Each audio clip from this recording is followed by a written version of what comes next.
Hi,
everyone.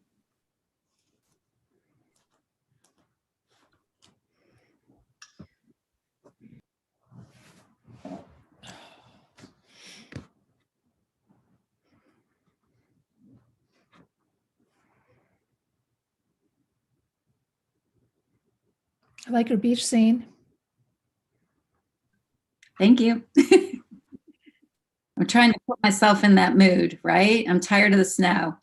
Make it till you make it, right? Yep, exactly.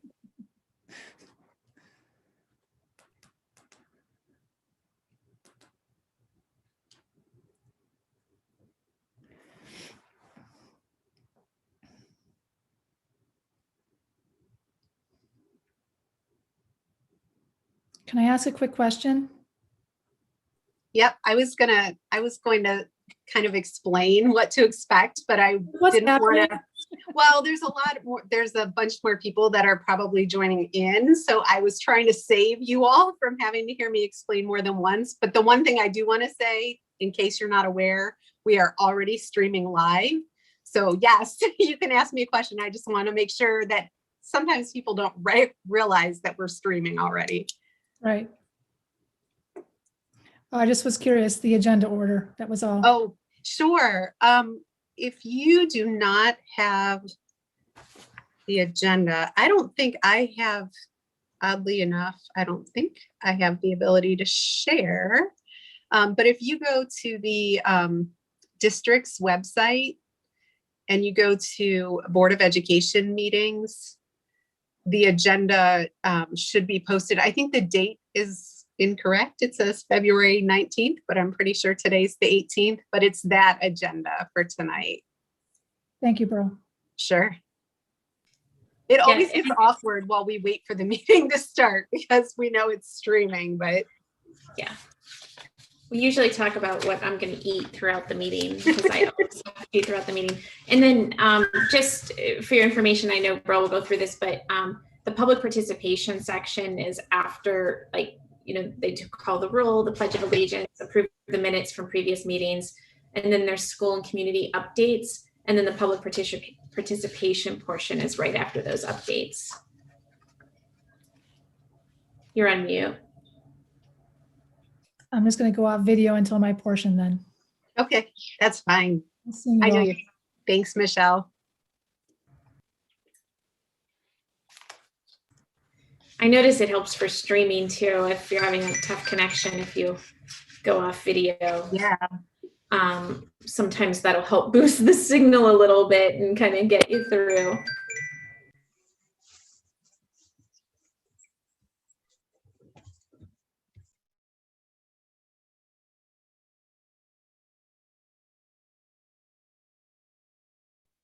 Oh, thank you so much, Matt, our fantastic director of IT posted the link to the agenda in the chat. So if you don't have a way to get to the agenda on the district's website, there's a link. Or if you can't quickly find it, there's a link in the chat from Matt. Thanks, Matt.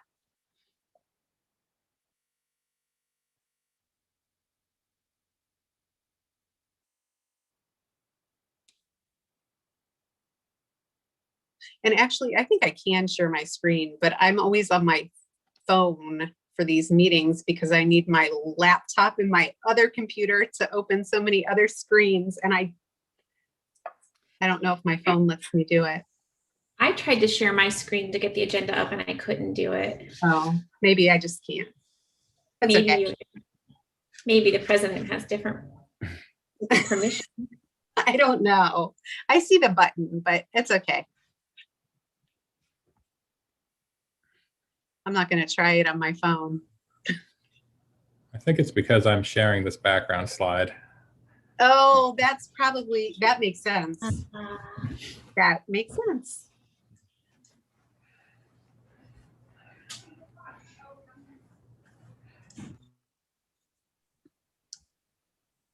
Good evening. Hey there.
So, Pearl, I think we have all of the, no. Okay. Yeah, there's several people that are still not on. I was gonna say board members, just so that other Yeah. people that you're waiting for, so you at least know we have a full board. Yeah, and I did just get a message from our treasurer that he's having some difficulty connecting. So we're gonna wait just a minute until our treasurer is here before we actually get started. I guess for anyone who's already here and planning to speak at tonight's meeting, I was gonna wait to say this because I was gonna save you from having to hear me say it twice, but thanks for being here tonight. If you would like to follow along in the agenda, the public participation section of the agenda comes a little bit further down in the meeting. The link to that agenda is in the chat. And I would just ask that until we get to your speaking part, if you could stay on mute. It tends to get a little chaotic. I'm sure all of you have either taught an online class, I see you there, Mr. Snowd, or been in an online class before. When a bunch of people are unmuted, it gets a little chaotic. So I will let you know when it's your turn to speak, and that'll just help keep us a little bit more organized. And I'll say this again, but you are more than welcome to stay for the whole meeting. You're also more than welcome to leave when you need to leave. Don't feel awkward at all about signing in and out of the Zoom when you need to do that. I just ask that you keep yourself on mute until it's your turn to talk. And again, if anybody just jumped on, if you want to follow along on the agenda so you have some general idea of when you'll be speaking, the link to the agenda is posted in the chat. We are streaming live though, just so everybody's aware of that.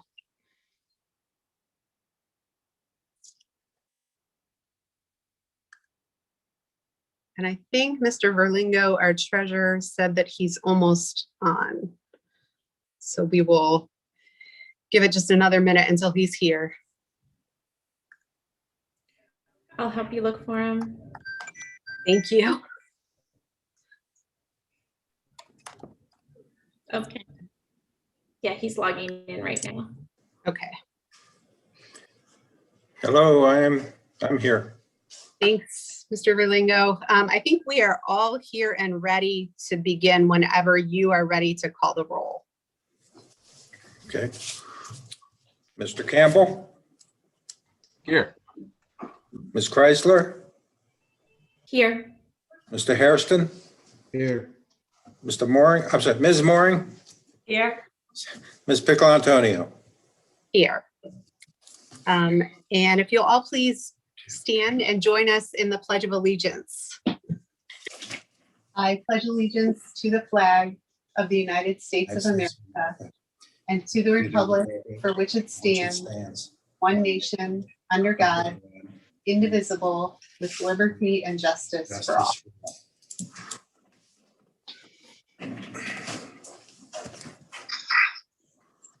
Okay. For anybody who wasn't on here when I gave my really brief explanation before, we do have a lot of extra guests in our Zoom with us tonight.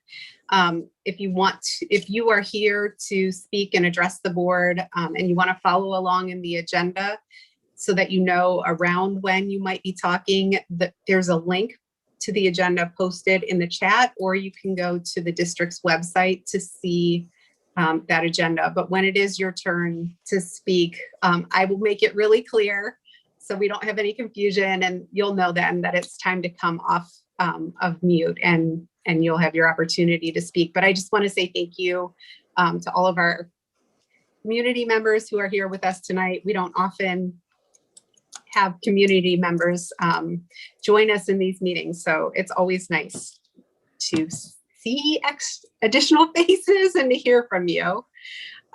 We are going to go ahead and get started. Is there a motion to approve minutes from the January 7th organizational meeting, the January 19th Finance and Facility Committee meeting, the January 21st regular board meeting, January 27th COVID Task Force Committee meeting, January 27th special Board of Education meeting, and the January 28th Policy and Governance Committee meeting. I'll move. Thank you, Mr. Hairston. Is there a second? I'll second. Thank you, Mrs. Chrysler. Any comments about the minutes at all? Any changes that we need to make? Okay, Mr. Verlingo, can you call the roll, please? Ms. Pickle Antonio, Yes. Mr. Campbell, Yes. Ms. Chrysler, Yes. Mr. Hairston, Yes. Ms. Mooring. Yes. Okay. We are going to begin with our school and community reports and presentations. I'm going to move the order around just a little bit and have Sharon Tomko from Gehanna Jefferson Education Foundation go first. Sharon, the floor is yours. Thank you. Thank you so much. So as you can tell, I'm getting ready for our 17th annual Gehanna Gala with my tropical background, because this year our theme is Twilight in the Tropics. So we're really getting ready, and we're excited. As you know, this year's event is virtual, and it's been a little challenging. But the good news is everyone is invited to attend because it's free. For those of you that haven't heard of the Gehanna Jefferson Education Foundation, I invite you to check out our website. It's gjef.org. You can find out what we're all about and how we've supported the schools throughout the years through teacher grants and special projects. And then please register for the gala. Again, it's free. Everyone that registers is automatically entered to win a drawing to win a $250 Amazon gift card. There's just one little catch. You have to watch the live gala presentation on Saturday, February 27th at 7 p.m. to claim the gift card. So the live production is being directed by GLHS TV studio instructor Mark Lowry. And we're excited because some of his students have been taking some of the videos of the pre-recorded segments. And one thing that we're looking forward to is we can really showcase some of the cool things that we've done throughout the years. We currently have about 400 guests that have signed up, so please don't be left out. The silent auction opens this Saturday, February 20th, so that gives attendees an entire week to bid. We hope that gives you a good opportunity to look at all of the cool things that businesses have donated to us. And you can actually go on our website and check out the items now. So before I go, I really want to give a giant shout out and a thank you to our Gehanna school community, our business community, our parents, our volunteers. Without their support, we couldn't do what we do. So they have just been unbelievable through these challenging times. We've just been overwhelmed by everyone's generosity. So I'd like to say, I hope I could see you next Saturday, but because we're virtual, I hope you all see me next Saturday. So please join us. Thank you so much. And hopefully you'll sign up. And if you have any questions, that's all I have. Thank you, Sharon. I am continually impressed by the creativity. The gala has always been an event that is incredibly creative, but this year I know has been even that extra layer of challenge to come up with a way to engage people, and you all have not disappointed. I know I've already been on and marked my items that I'm watching. Oh, yay.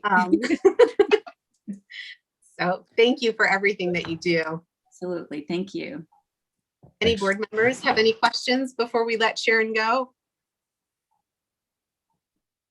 Ms. Pickle-Antonio, I don't have a question, but I think it's notable that in the donation section, in the financial business area, tonight we're recognizing $7,735 of donations from the JGEF to a couple of departments at the high school. So it's their mission in action, right? Yep.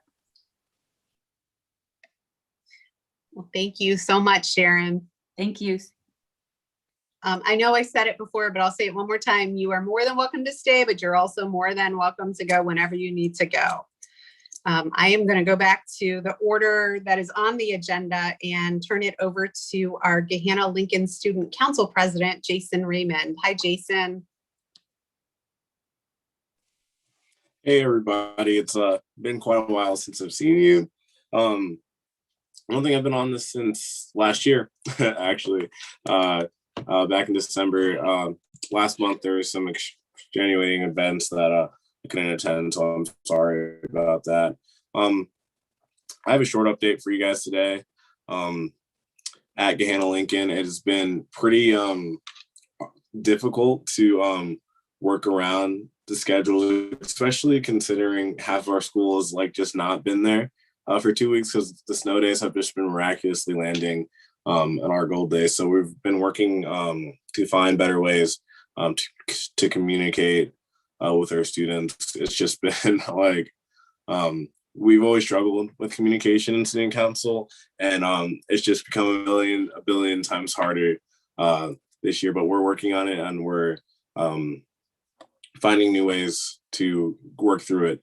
We also recently hosted 2 Dine to Donates this past week at Mod and Raising Cane's to raise money for Gahannathon. We're still continuing to find new and innovative ways to raise money and raise awareness. Moving forward, with the end Black History Month, we are promoting inclusion and diversity in our schools with Black Lives Matter signs and posters, just like our safe space stickers that we have across our district. And we are hosting a diversity and inclusion week in early spring. It's currently planned for the 8th. We have this new diversity website where students are encouraged to share their stories and learn something new. There's even a playlist. We had one of our students come together just to promote culture in new ways. I also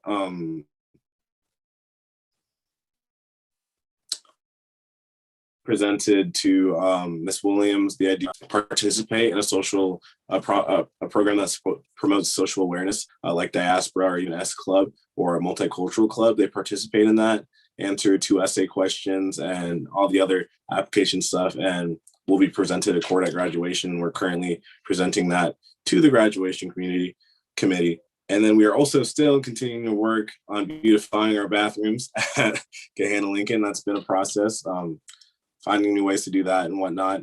And productions and arts wise, Governor's art show is still happening.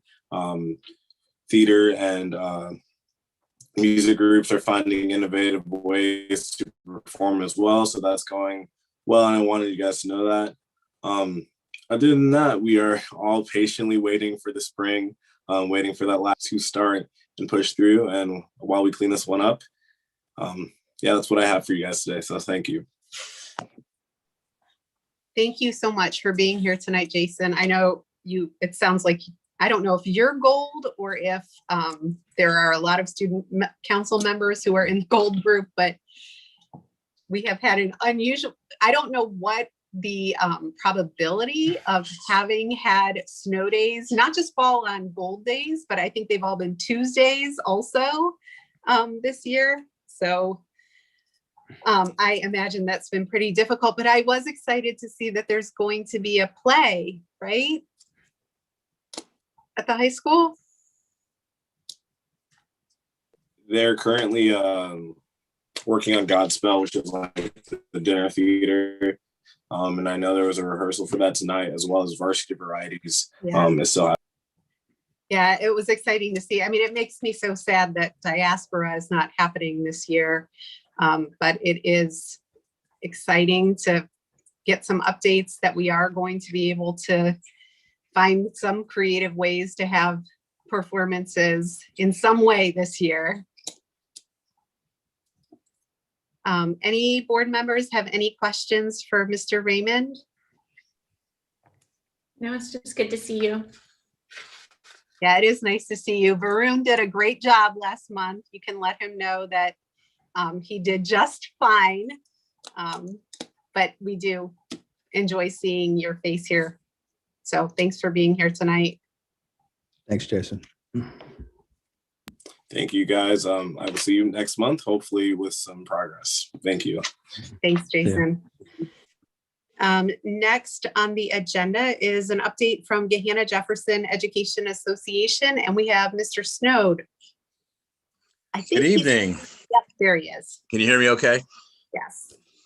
Hey, good evening, everyone. Good evening, school board members, administrators, Gahanna community members, and our GJEA members who might be watching tonight. So again, my name is John Snowd, like the screen doesn't tell you that, right?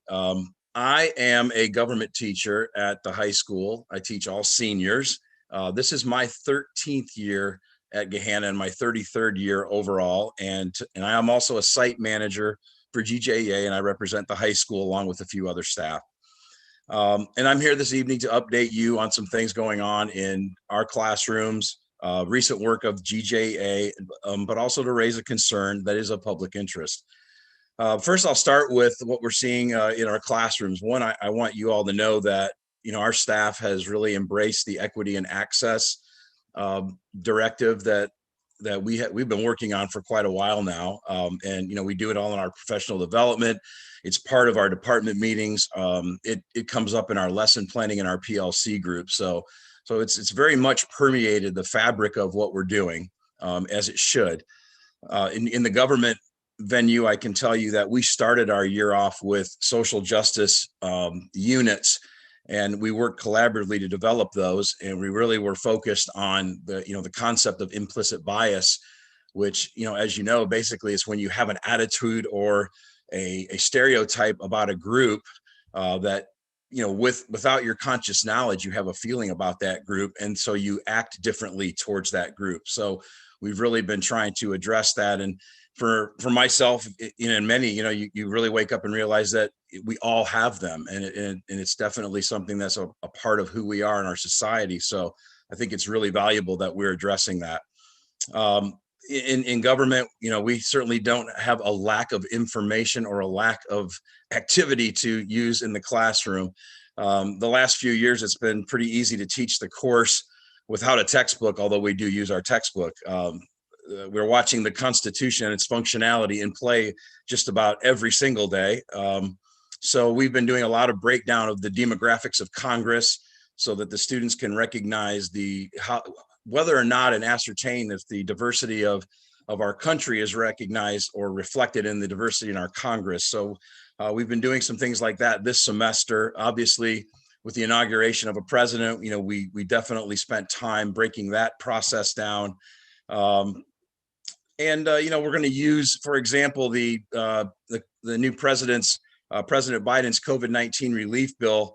We're going to use that as our tool to learn how bills originate and can turn into law. So being able to use current events is incredibly powerful. So that's what's going on in the government realm. We kind of live in our bubbles right now, so I can't really report what's going on in every department. So for GJEA, first, we've been hard work raising money for our scholarship fund. Last month, I'm going to say the word wrong, but it's nothing bunt cake sale. Raised about $1,500. Next week, we're doing a partnership scholarship fundraiser with City Barbecue, and we award 3 scholarships to deserving college students who are intending to become teachers. So that's what that money is going towards.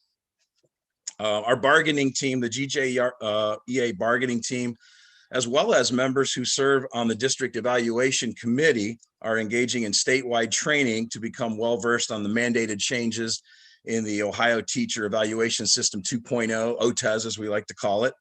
And GJEA is very committed to working with administration to ensure that our members understand the expectations in the new model. In fact, I'm getting ready to do my second evaluation of the year myself with my administrator. So just last night, the GJEA Board of Directors met and voted unanimously to elect Joan Miller as our new president of GJEA. This midterm appointment is due to the upcoming retirement of current GJEA President Jenny Palguda. Mrs. Miller will begin her one-year term effective June 1 of 2021. Finally, GJEA would be remiss if we didn't take the opportunity to raise an immediate concern regarding the board's consideration of a return to all-in learning. We have heard that this topic is on the agenda for tonight. In the CDC's most recent guidance for school districts, which was released Friday, February 12th, they stated that science indicates that the two most important factors for schools to consider when developing a plan to return students and staff to the buildings are social distancing and the ability for all to wear masks. As our individual school building staff are working to create a plan for all students to return in person, it has become apparent that we will not be able to keep people at least socially distant. We will not be able to maintain either 6 feet or 3 feet of social distancing. We feel it's imperative that as the board is considering a return to all in, for it be acknowledged that social distancing will not be in place. We do implore the board to engage in frank, in open and public discussions regarding our inability to provide a socially distanced learning environment for our students if we do return to an all-in model this year. So that's our report tonight, and I do thank you for your time and your attention for all you guys do. Thank you, Mr. Snow. Thank you for all you do for our kids too. Thanks, John. Do any board members have any questions of Mr. Snow? John, I think it's been a while since we've had you as the GJEA liaison at a board meeting. It's the I first. feel like it's been a while. Okay, it's the first. Well, that's why it feels like it's been a while. Yes, you're never too old to do something new. Come on. Well, we are happy to have you here. Before I let you go, I just want to make sure that no board members have questions for you. No, but it's nice to meet you. Nice to meet you too. Okay. John, you're more than welcome to stay or go for as long as you wish. Next on the agenda is a report out from Finance and Facility Committee from Board Member Brian Hairston. Hey, good evening. We met on the 16th of this month. We actually had a post-audit conference. We were issued an unmodified opinion, which actually means that there are no material findings within the report as far as our financials that they're actually running ahead of forecast. The final settlement is at the end of March. We talked about accepting the tax audit amounts as far as from the county auditor.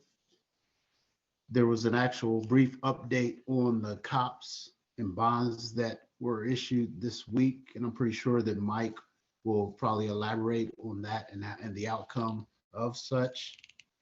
And the other news that was discussed was our conversion or our transfer to the new Meta system, which is our reporting system, financial reporting system.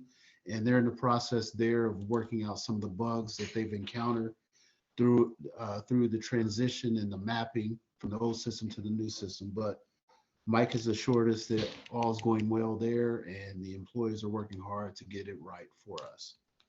And that's pretty much it for the meeting.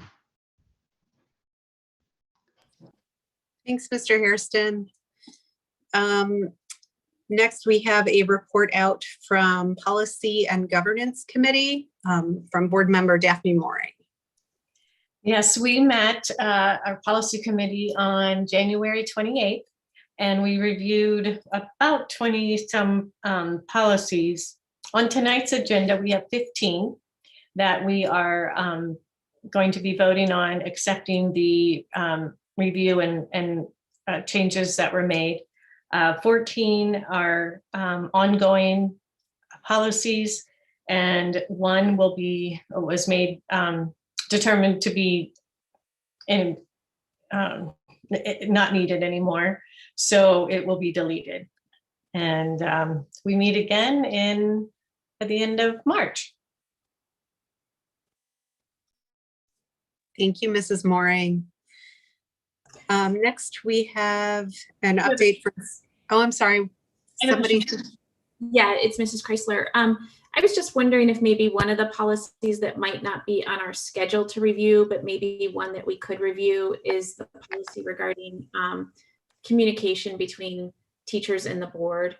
I think we had committed when we looked at, I think there's some miscommunication or the intent of that policy. We had talked about it when we were doing our organizational meeting and kind of assigning folks to different liaison positions and just making sure that we're just giving that another read and making sure that it's written in the way that I think it's intended and to the benefit of everyone in the district. So I just would ask that we just bring that up for the next one. Absolutely. We'll put it on the list. Thank you. I got going so fast. Oh, there I am. The next report that we have is from Student Learning and Achievement, otherwise being used as our COVID-19 committee from board member Jennifer Chrysler. Yes, thank you. So I did go ahead and take the opportunity to just, there's a lot of activity that's been happening and discussions around COVID and the work of the task force, and then subsequently then what the task force is reporting out to the boards committee, which does meet again next Wednesday night to discuss more data. So I did take the opportunity to just write out some comments to make sure that I was very, very clear and concise in my factual representation of what has been discussed. And I can certainly make these available and share these with the board and the community after the meeting. But I do want to thank you for the opportunity to share with our community a report from the great work of our COVID task force group. This is really a group of dedicated individuals that have been working voluntarily to help guide our efforts to better understand our current data and to determine our decision-making for our learning models, which does include how our district might approach a full return to in-person learning. I want to start by reminding our community and our board of those who serve on the COVID task force. It is an impressive and diverse group of experts. We have a trusted local pediatrician, a member of the State Board of Pharmacology, 2 recognized Ohio State nurse practitioners, one that specializes in mental health and the other in high-risk endocrine health. We have a representative of Franklin County Public Health and a representative from our district nurses, as well as other community leaders. It's really important to understand that this is a working group and they keep the best interests of our students at the top of their mind, from their physical health to their mental health, and recognizing the need in the midst of all of that for meaningful classroom learning. These are people who have rolled up their sleeves and daily dive into what our district needs most. They've reviewed and really asked the tough questions about our data. I think at one point, one of our task force members had a list of 20 questions or more when we toured some of our buildings to look at some of the PPE and safety practices in real life and how it was being implemented. And I can tell you that this last week's meeting was no different when it came to the fact finding, asking tough questions and reviewing data. Making decisions that all of our Gahanna families can live with is really challenging during COVID. Through it all, we have tried to understand the data, to listen to our students and families, to meet the individual needs of our teachers and staff. We recognize that there are families who want their children in full-time school right away. We know there are others who are more cautious, and still others want to maintain things where they are today without any change. We also understand that our world is quite disrupted right now, and we are working really hard to minimize those impacts. That's why for all these different perspectives, it's deeply important that we examine the data about where the virus is and isn't in our community, and to reinforce our work to assure a safe, healthy learning environment for our students, our teachers, and our staff. The task force put together recommendations for how decisions would be made about any change to our learning model. While our focus has been on the transitions between distance and hybrid, our work does now include transitioning to full in-person learning.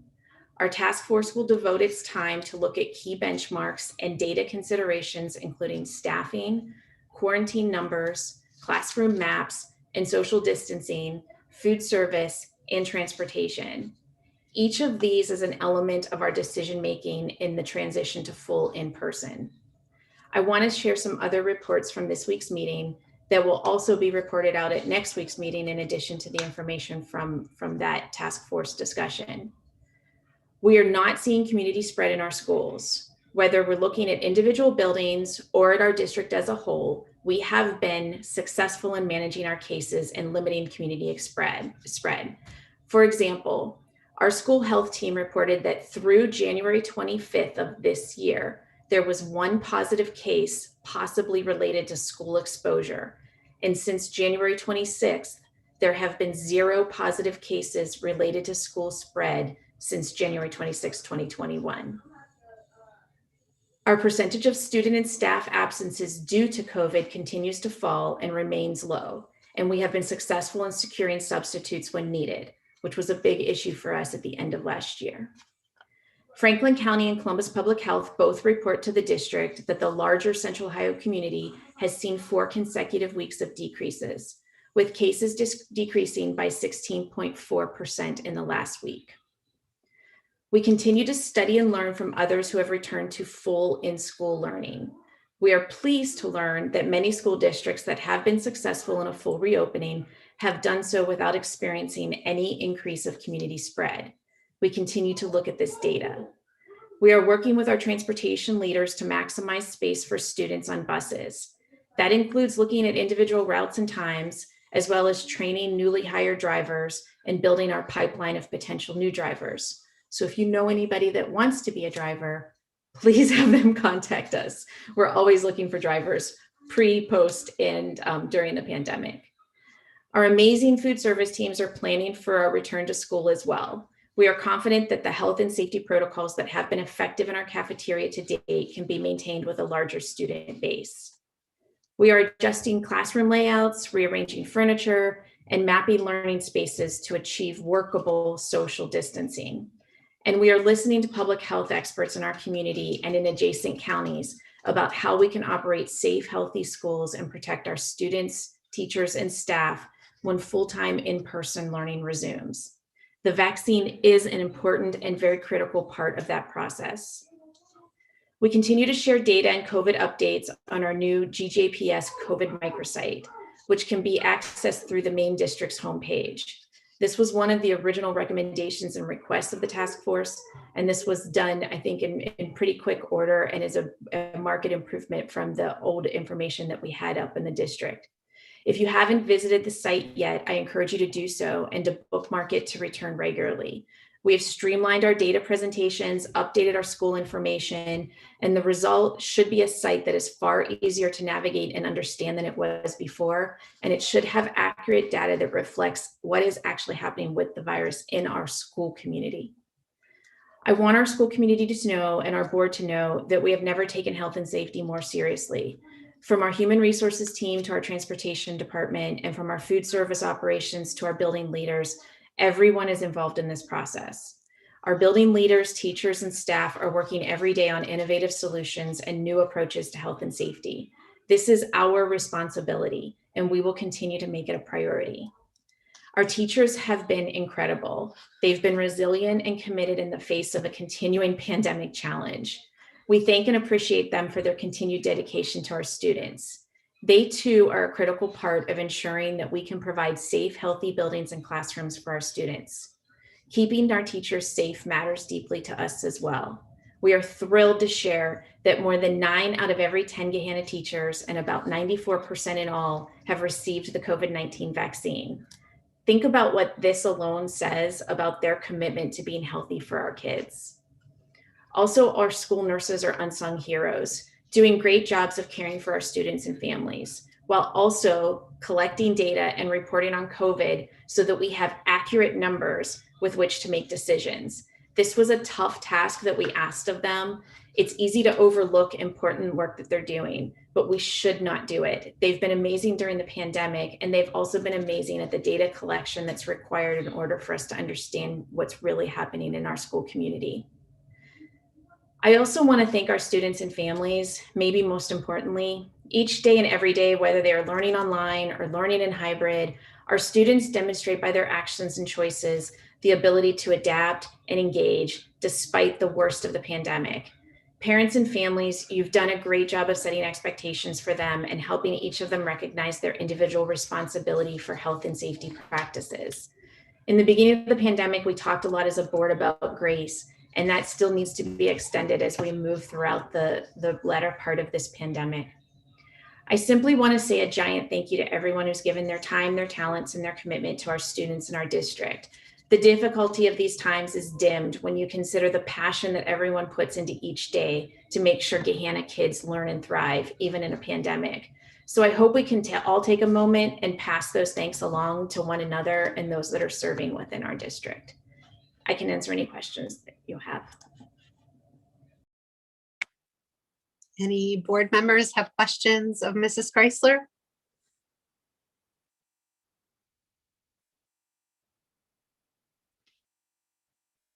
Okay, thank you, Mrs. Chrysler. I know that was a lot of information to share, but the task force has been meeting pretty regularly and discussing lots of things that our staff has been working on. So I appreciate that detailed summary.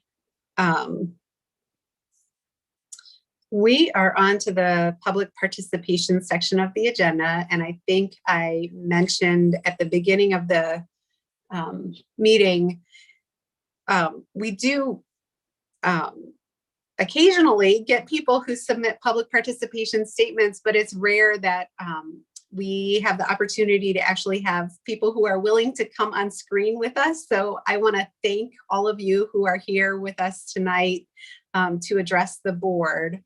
The way that I am going to go through this, I have a number of written statements that were submitted, but I'm going to start with those of you who are here with us in the Zoom. And that way, if you need to,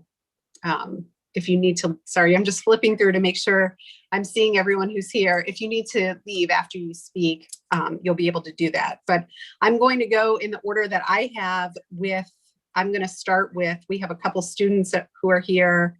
I'll move through my list. And when I introduce you, you can unmute yourself and you'll have your opportunity to address the board. Just so everybody knows, if you haven't had a chance to read the public participation policy that we have, typically public participation is intended to be your opportunity to address the board.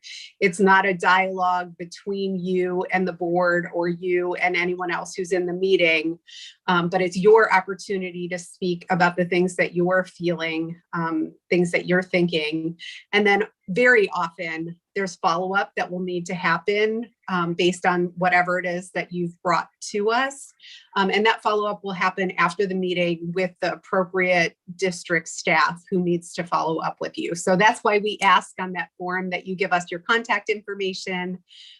We want to make sure that any follow-up that needs to happen happens after the meeting. Public participation, the policy says you are limited to 3 minutes. You also have the ability to, once you hit that 3-minute mark, you have the ability to request a couple extra minutes if there are additional things that you need to say that you haven't already said. And the reason that we put that time limit on is not to try to cut you off from things that you're saying. It's more just to respect everybody's time, everybody who's here and everybody who may be watching, especially when there is a lot of public participation.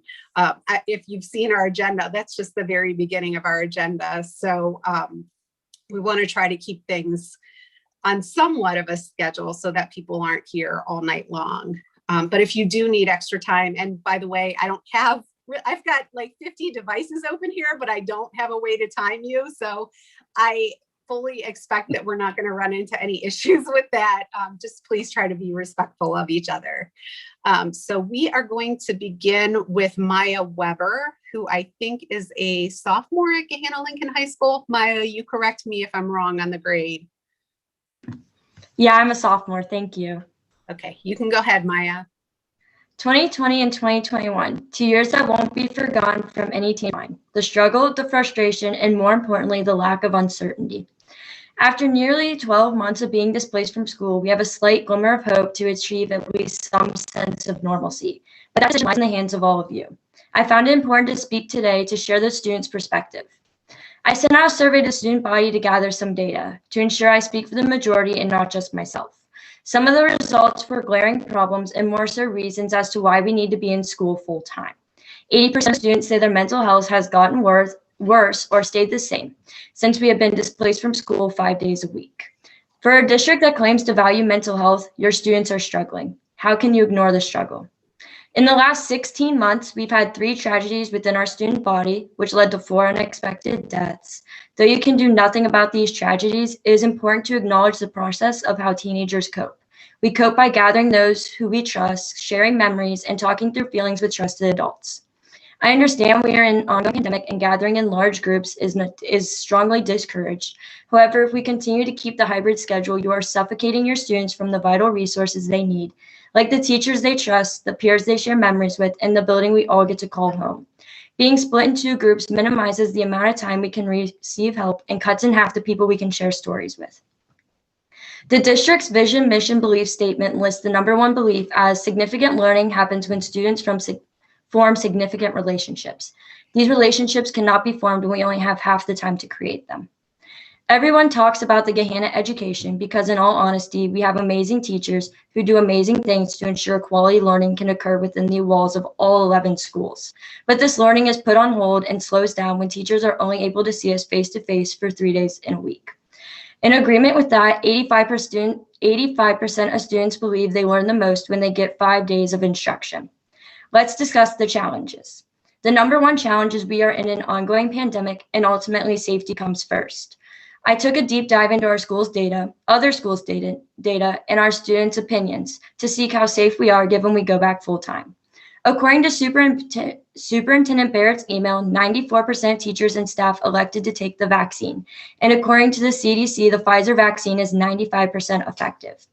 Now that we have discussed the teachers and staff, we need to consider the safety for all 7,726 students who attend the schools.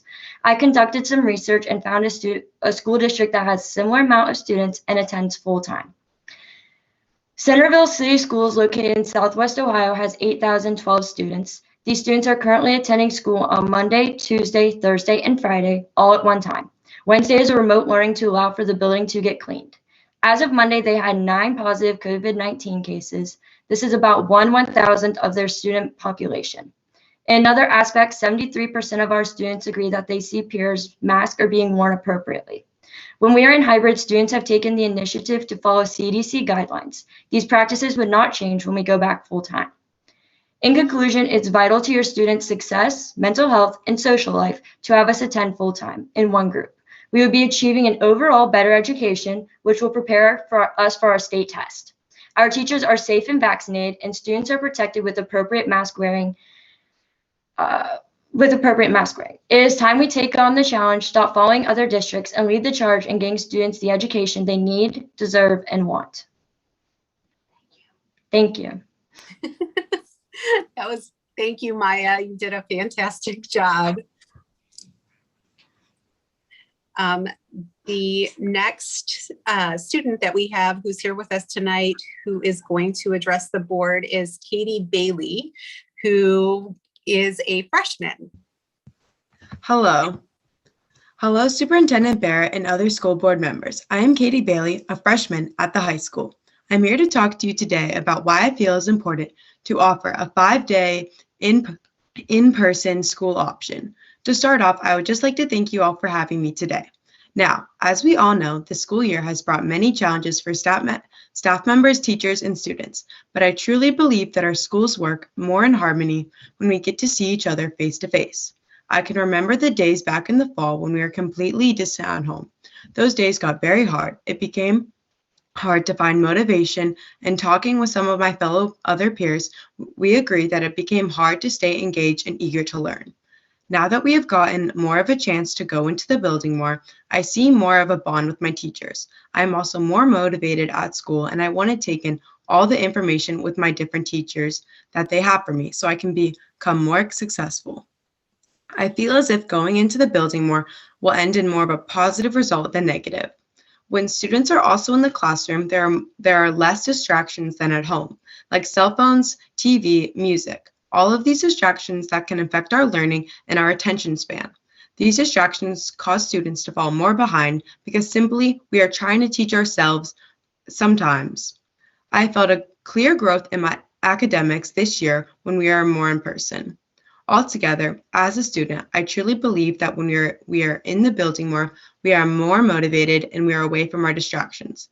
I look forward to the days that I can be in the building more. I feel a sense of normalcy in an ever-changing world. I know we all want the best for our staff and students, and I think being in the building more is just that. Thank you for letting me share my point of view on this topic. Thank you very much, Katie. And I'm not going to ask any questions, but I do just want to say to both you, Katie, and Maya, that I am positive that your parents and your teachers and your friends and family would be very proud of you. You exemplify all of the things that all of your teachers over the years have tried to instill in you. And you both did a great job tonight. So thanks for joining us. You are more than welcome to stay here with us in the Zoom, but you're also welcome to go. I just want to thank Maya and Katie. We had a chance to talk and they were nice enough to send what they were going to say. I just got thrown off, but I was able to read both of your statements, which were very well written. So thank you for sharing your voices with us tonight. The next person who's here with us tonight to speak and address the board is a Gahanna parent, Michelle Parks. Good evening. Thank you. I too am very impressed with Maya and Katie. You did a wonderful job, and it's just great to see young people being so involved in their education. So thank you. So in preparation for this meeting this evening, a parent-written survey circulated through the GJPS community through social media from February 13th through the 16th. The goal was to understand the impact of the current learning model on students in GJPS and the decisions that parents and families are making as a result. I want to thank the community for their courage to participate in both the multiple choice questions and verbatim feedback. I know many of you were very grateful to share your experiences without fear of insult or negative repercussions, so thank you for doing that. What was clear in the verbatim feedback was no animosity directed towards teachers. Respondents believe teachers are doing the best they can under the difficult learning model circumstances and leadership relationship that currently is in place. It is no surprise that nearly 80% of respondents want their children to return to full-time school once teachers are fully vaccinated. It is also no surprise that families who are thriving in the virtual model want that model to remain. What is clear is families and students in GJPS are hurting. I just think we heard two examples of that specifically. Of the 264 multiple choice respondents, 69% feel that virtual hybrid model has had a negative or somewhat negative impact on the social and emotional well-being of their children.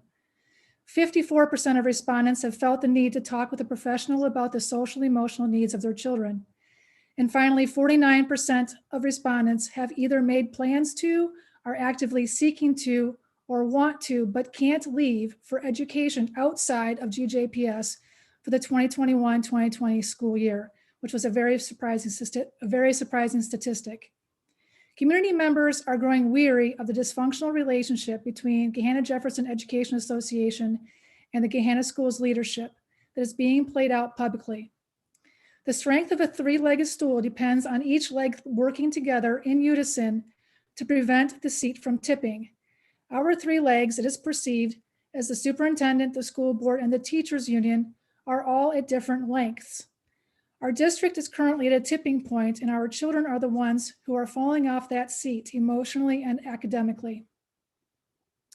Should this dysfunction continue any longer, this lopsided relationship has the potential to impact the long-term equality of education in our district and the Gahanna economy, as educators and families decide whether or not to choose Gahanna to raise their families or seek employment in our system.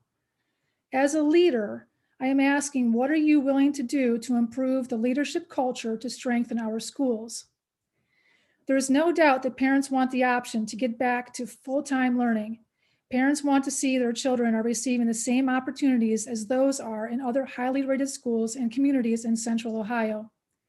Parents want to know that all three legs of our leadership do provide what is best for children, a reliable, equitable education that gets children full-time with teachers in person. Since March 13th, 2020, we have heard so many things about complications, difficulties, and reasons why things can't be done. Our final question as a community is, what can be done? What are you willing to do for the success and equity of all of our students, whether it be for virtual learning or full-time in person. So that's the end of my prepared statement. And may I have a moment for a follow-up question? Sure.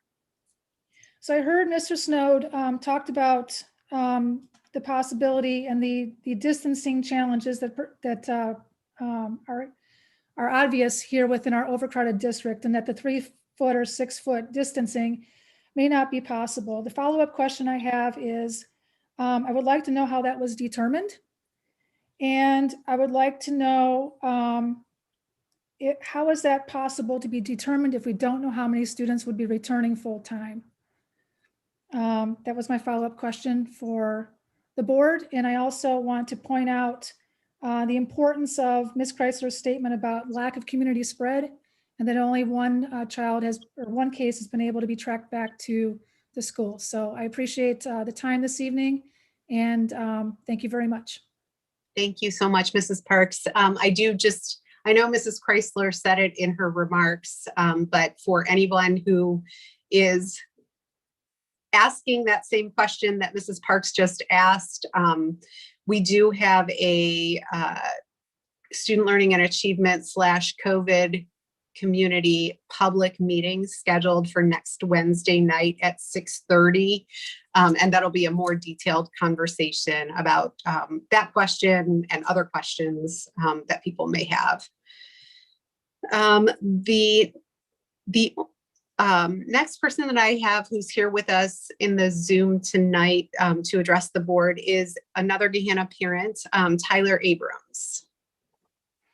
Thank you very much. It's very nice to be here. I want to take just a moment to say to Katie and Maya, thank you very much for your words. I thought that was very impassioned and awesome to hear from students. And then thank you to Michelle for her comments as well.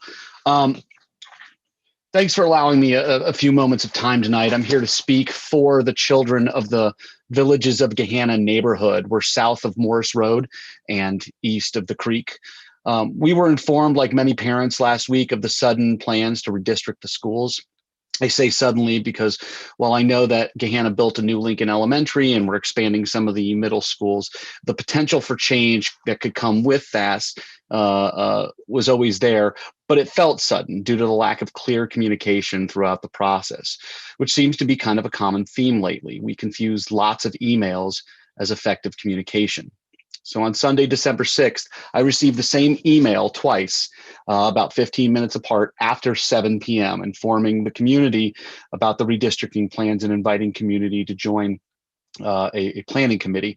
I did a quick search on some emails from GJPS, Middle School East, the high school, and Gahanna in general, and found that I received personally as many as 7 emails a day from schools and the teachers.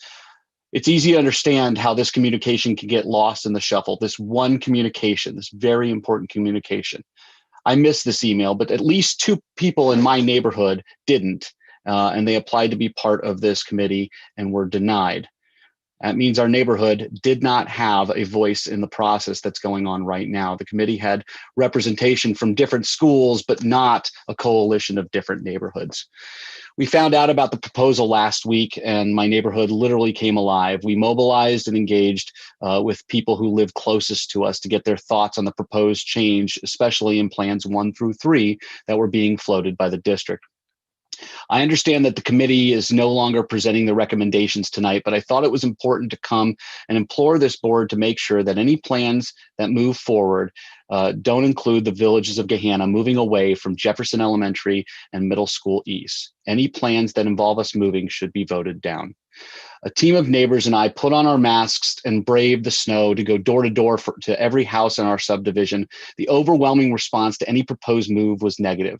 This neighborhood has always been a Jefferson neighborhood for 30 years. It's in our blood, one neighbor said. We moved here for Jefferson, said another. For the proposed transition to middle school, my daughter Emma, like many other kids in our neighborhood and throughout the district, lost out on part of her 5th grade year at Jefferson Elementary due to COVID. The school then moved to virtual schooling for most of the year, which was not the worst thing because at least she was in classes with her friends. After the teacher strike, Emma was shifted out of her classes and into other rooms, separating her from her friends for the rest of the year. And now plans 1 through 3 that have been originally proposed move her and the other 12 sixth graders, and that's Cammie, Amelia, Kellen, Madeline, Bryce, Samuel, Toby, Bakari, Zach, Devin, and Anthony, move those sixth graders away from their friends permanently for their 7th and 8th grade years. My daughter looked at me and she said, "I just can't take it anymore." This is the feeling and the frustration and the despair that's going through our neighborhood with the thought of being moved. Scott Leopold said to parents in the Q&A this weekend, "Don't worry, the schools have excellent counselors." And I'm telling you, no counselors will be able to attend to all these kids who are already struggling to engage with their school and work. For the mental health of the kids of this neighborhood, please, no more changes. It's too much for them. The proposed plan that include the villages of Gahanna moving show that utilization rates are only affected slightly if this neighborhood moves. Since the change is by 1% or 2%, why burden the kids when the impact is so insignificant? Even on tonight's call, Jenny Chrysler said that the world is disruptive right now, and the last thing you want to do is to impact or minimize the impact of that disruption on our children. Leaving our neighborhood at Jefferson and East limits that impact, limits that disruption. So I want to leave you with this. If mental health is important to you for the children, then keeping our children at Jefferson Elementary and Middle School East will benefit their mental health. My key points to take away: our neighborhood doesn't have to move to make this redistricting successful. We did not have representation on the planning committee. The communication for this was not the best, and the process has not been very transparent. Thank you for your time. Thank you very much, Mr. Abrams. I'll just repeat what I've said before. I think that is the end of the people that I have here speaking to us live. So for any of you who are here in the Zoom, you're more than welcome to stay for the whole meeting. You're also more than welcome to go when you need to.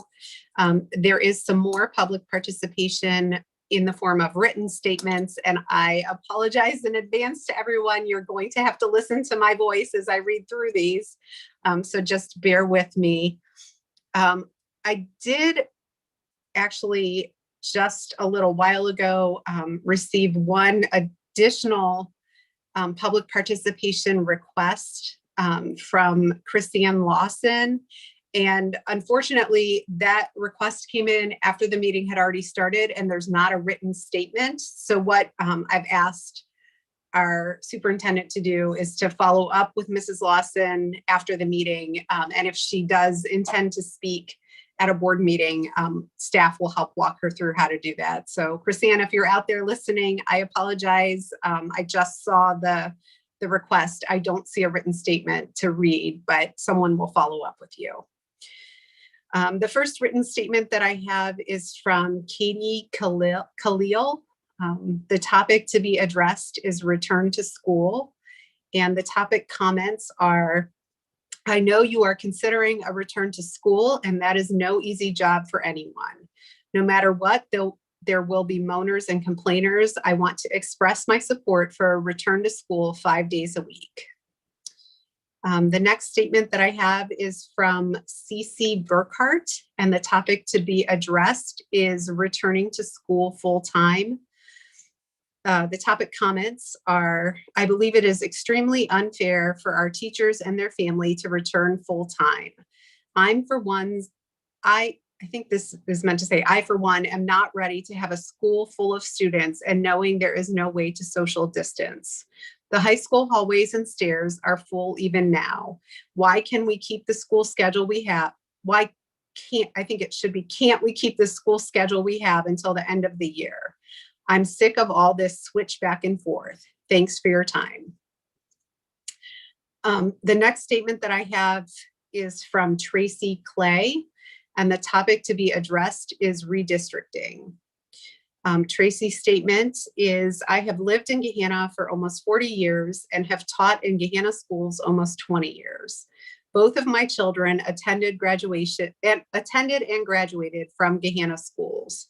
I want to voice my concern over the options presented for redistricting and the timetable to get feedback and input. First, the option choices and feedback email was sent Tuesday, February 9th, with focus groups being held 2 days later, and 4 days later because they want to give a recommendation to the board the following week. I am concerned that this feels pushed and did not give the community time to digest and share ideas. Second, and most importantly, I am very concerned that these options do not support equity and access for all students and families, which is our focus as a district. If you look at all the options offered, the schools with the highest percentage of economically disadvantaged students are also the schools that consistently remain at the highest capacity. When this was questioned in the meeting, the answer was basically, there is nothing that can be done because this is the housing we have been dealt. My proposal is that the lines for schools with the lesser economically disadvantaged numbers be drawn bigger and moved counterclockwise so the lines can be drawn smaller for the schools with the high economically disadvantaged numbers. This was briefly discussed at the meeting, with the answer being that we can't have schools at low capacity because they would lose services and teachers.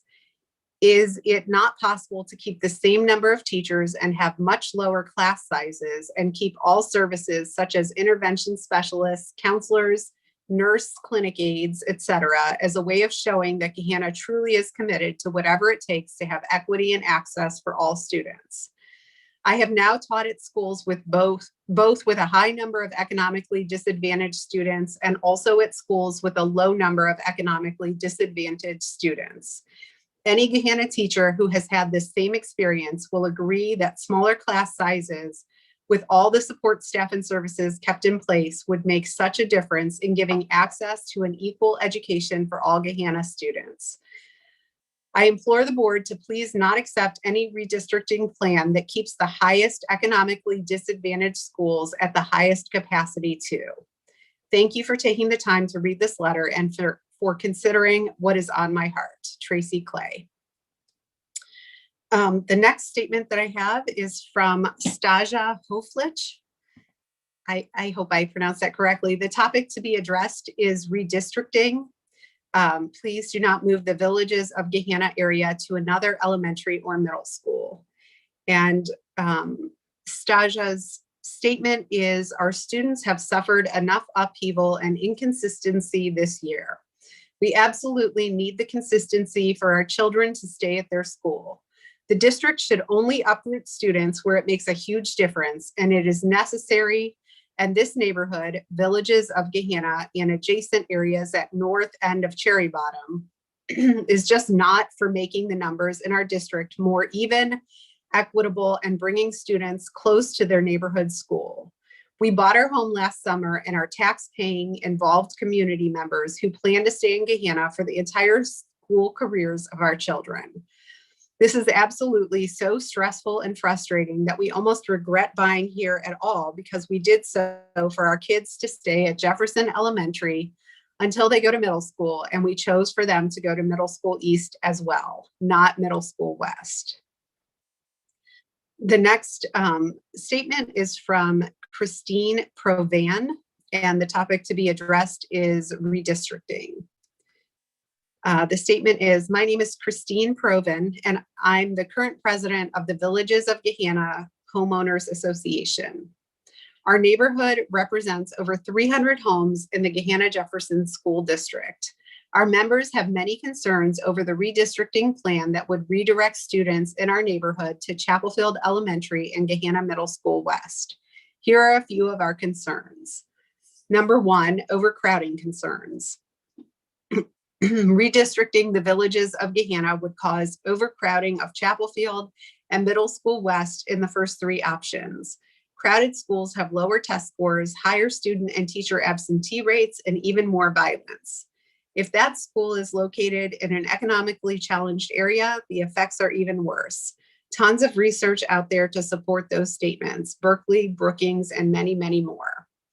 Options 1 through 3 should be abandoned because of the combination of poverty and crowding in those two schools. Number 2, travel concerns. Making a left-hand turn on Morris Road, either off Cherry Bottom or Haybrook, and traveling on a very busy road during rush hour is very dangerous. You then must make another left-hand turn onto Stigler. Buses that have no seatbelts or restraints of any kind while traveling on a busy road is a safety issue. Number 3, trauma for our children. The last year has been traumatic for everyone due to the pandemic, but especially harmful to our kids. Uprooting our children from the schools and teachers they know and love would be beyond cruel in a year that has already seen so much disappointment and heartache for everything our kids have lost and missed out on. Number 4, impact to our home values. Potential buyers look at neighborhoods based on the schools they feed into. Buyers will be turned off from buying in our neighborhood when their kids have to be transported to the other side of town for school. Thank you for bringing these issues to the board as you continue the redistricting discussion. The next statement that I have is from Sam Jaffe, and the topic to be addressed is returning full-time. Sam's statement is, as momentum builds towards returning full-time, I am just hoping that all the buildings in the district will be taking necessary precautions. While many government organizations are encouraging schools to return to full-time, they are also urging the schools to have safe and effective plans in place. Many in this community are pushing the first part of that message, but not the second part. It is imperative that each building in the district has safe plans and protocols in place that will ensure social distancing between all students. And I worry that Gahanna and its older school buildings just do not have the space or capacity to do so. I am especially worried about how precautions will be handled during lunch periods, as all the students will be packed into lunchrooms and will not be wearing masks, which can easily lead to super spreader events. I also wonder how the district will handle the education for students who are forced to quarantine, as there will no longer be any online days. As the Board of Education, it is your job to protect students and staff, not to bend to the whim of the loud voices of a few. And I think I have one more statement. I don't want to say that and get everybody impatient. No, I really do have one more statement to read. This is a longer one. This statement is from Natalie White, and the topic to be addressed is proposed redistricting. Natalie's statement is, I am contacting the Gahanna Board of Education, Assistant Superintendent and Superintendent of Schools, and the Mayor of Gahanna as a proud and concerned citizen of this community. My husband and I moved our small facility. Sorry, I lost my connection for a second. My husband and I moved our small family to the city of Gahanna in 2013 when our daughter was less than a year old. Our main reason for moving to this community was the promise of opportunity to experience what it means to be part of a diverse community. Our oldest daughter is now a second grader at Jefferson Elementary, and our youngest will begin kindergarten in the fall. As a teacher in a neighboring district, I have the opportunity to send my own children to schools in which I teach. This was not even a consideration for my family. We knew Gahanna could offer what my district employment could not: exposure to a more diversified community. In my opinion, and as research supports, the more exposure children have to diversity in their formative years, the more successful they will become as citizens of the world community. I was excited about the idea that Gahanna has a single high school, which I feel provides students with more opportunities to integrate and understand demographic groups outside of their own. What I did not realize about this district was the segregation of schools, which occurs beginning in elementary schools, continues into the middle schools, and culminates in a socially segregated high school experience for many, if not most, students. Students cannot expect to integrate in their high school years after socioeconomic and racial segregation throughout their prior educational career. Gahanna is the epitome of a diverse Midwestern community, unfortunately segregated within itself. Needless to say, I was excited about the prospect of redistricting when it was introduced in the fall. After all, we are at a cultural crossroads. We are in the midst of the largest world protest in history, putting a spotlight on the systemic injustices occurring at every level, including within education, to marginalize historically disenfranchised groups. Fortunately, we have been given an opportunity to radically address the ways in which this community operates. The new elementary school is forcing a redistricting. Plans for the new high school are being drawn up as we speak, a new high school with new hallways and new opportunities for physical change to the social geography of that building. Unfortunately, all 5 of the options introduced do little to move the needle toward equity. Plans 4 and 5 do move in the right direction, but not nearly enough. I understand the community survey revealed the majority to be interested in a geography-based districting plan. This makes sense. Of course, people want to live near their schools. However, where was the campaign to educate our community about what research suggests is best for all students? Unfortunately, it is the majority, along with the socioeconomic top 1%, who create the systems benefiting themselves. Perhaps more attention should be paid to the demographics of the respondents of the initial survey. What might those analytics reveal about the validity of the data? Consider the roadblocks created in this very process. Access to the 2 focus group opportunities was limited to those who had the time and opportunity to respond to the survey before the survey window even closed. Why was the survey offered in was the survey offered in more than one language? Were the focus groups offered in a way that would allow working families to make arrangements to attend them? Were participants in the focus groups free to ask questions, or were their questions filtered through a gatekeeper? Were participants in the focus group able to interact with the speaker, or were their questions spoken into a one-way vacuum? Furthermore, the district's current commitment to diversity, as detailed in the district action plan to address implicit bias, social injustice, educational inequity, and racism, released in 2021, yes, 2021, directly states the following: we must disrupt the societal and institutional norms that continue to marginalize groups of students and create barriers to their success. We will begin this work by addressing disproportionate representation, access, and outcomes for subgroups of students. We will work intentionally to identify and eliminate systemic racism and bias in our district by challenging systems, organizational structures, policies, practices, and attitudes, transforming our learning community into one that is firmly anti-racist and boldly inclusive. The release of these options in the absence of any options significantly addressing the socioeconomic disparity between school buildings calls into question the district's true commitment to any of the above statements of purpose. The real work of addressing systemic inequities takes great courage. It is disappointing to realize our district leadership may be lacking the courage required to make radical change in the best interests of our community's children. Is it right to deny students on one side of town the opportunity to build relationships with students different than themselves? Furthermore, the district's mission statement and core beliefs state, significant learning happens when students form significant relationships. It is essential that all students develop empathy and appreciation for diversity, strong character, and a deep sense of lion pride. How does turning a blind eye to the demographic composition of our schools reflect these core beliefs?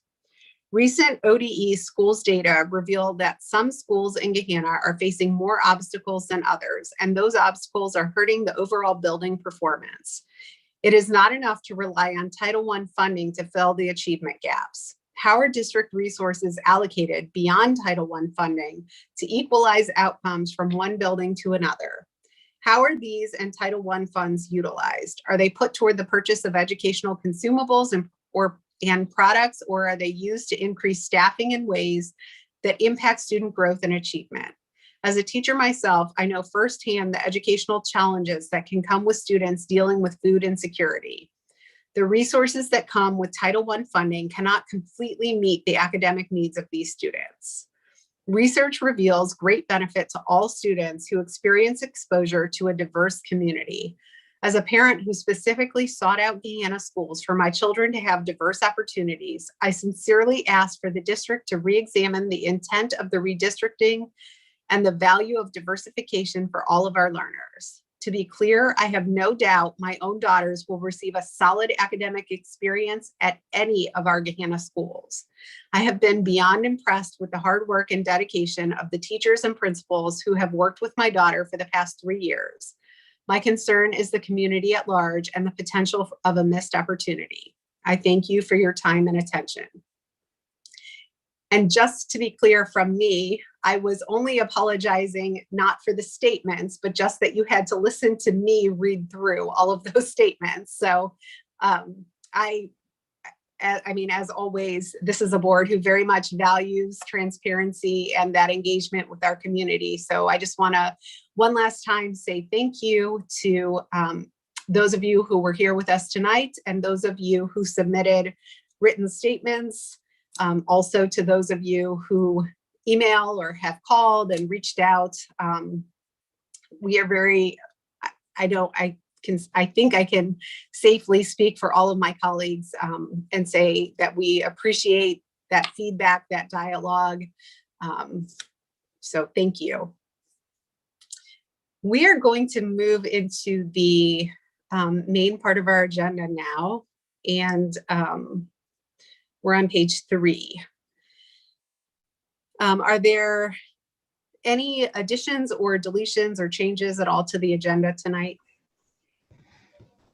Burl, in section E, do we talk I about?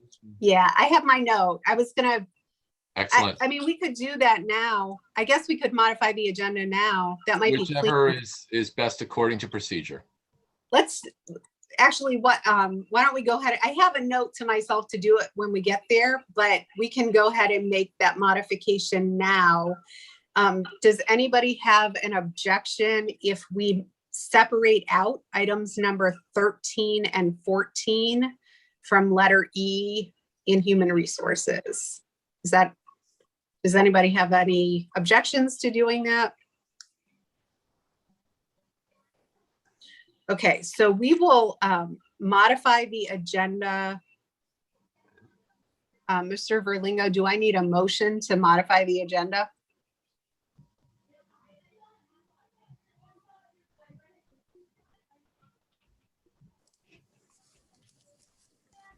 Yes, I would move to. Okay. Okay, is there a motion to modify the agenda to separate out items number 13 and 14 from letter E, human resources? I will move. Thank you, Mr. Campbell. Is there a second? Second. Thank you, Mrs. Chrysler. Any discussion? I guess I'll just say, I'm sorry I cut you off, Mr. Campbell, but I had a request from Mr. Campbell to separate those items out. And we just didn't get that modification on the agenda before it was published. So That's all good. any additional discussion about that? Okay, Mr. Verlingo, can you call the roll on the motion to modify the agenda? Mr. Campbell, Yes. Ms. Chrysler, Yes. Ms. Mooring, Yes. let's see, Ms. Pickle Antonio, Yes. and Mr. Hairston. Yes. Okay, then is there a motion to adopt the agenda as amended? I'll move. Thanks, Mr. Campbell. Is there a second? I'll second. Thank you, Mrs. Mooring. Any additional discussion? Okay, Mr. Verlingo, can you call the roll? Ms. Mooring, Yes. Ms. Pickle Antonio, Yes. Mr. Campbell, Yes. Ms. Chrysler, Yes. Mr. Hairston. Yes. Okay, we are on Superintendent's report. So I will turn it over to you, Mr. Barrett. Good evening. I want to thank our students, Maya and Katie, and all our parents for speaking at our meeting tonight. I think it's important that your voices are heard. And I just want to start my report with a thank you to Mrs. Chrysler for sharing with our community the very detailed work of our COVID task force. I want to echo all the things she said. And we know that our families and our teachers and our community has made every effort to make hybrid learning work to make remote learning work, and we are very grateful. We know that there's been many challenging issues, and we're deeply aware that it's hard to balance things and make every family happy. We know many families want to return to all in-person learning 5 days a week. We know there's some that want to remain in hybrid, and we know others want to remain in distance. What's important to know is that our students remain our priority, and we want everyone to know that we're focused on both students, their academic growth, as well as their social, emotional well-being. We have learned throughout the COVID-19 crisis many things. We have diligently listened to recommendations from the Ohio Department of Health, Franklin County Public Health, and the Centers for Disease Control. We've learned from our peers, both locally and around the country. We've also engaged with school districts around our state who are under different public health jurisdictions, and they've been going to school full-time for several months. They've been able to operate with 3 feet of social distancing or less and had minimal spread of the virus. While there have been some high quarantine numbers in these districts, just like in districts where hybrid learning has caused, or not caused, but there has been many students in hybrid learning in quarantine, virus transmission in school has remained remarkably low. The spread of the virus has primarily happened in the community, not in schools, at events such as sleepovers, birthday parties, Super Bowl parties, youth sports, and the like. We are gathering data for our task force, and we will meet again next Tuesday to continue our conversation around a full return to in-person learning. And we hope to develop recommendations for what's next. We know this is an important consideration for students, teachers, staff, and the community. We have some challenges to work through. The 2 largest are our transportation system and serving our students lunch, especially at the high school, where even in normal times, pre-COVID-19, we had, it was impossible to feed all of our students in the high school during our lunch periods, so we allowed juniors and seniors to have open lunch.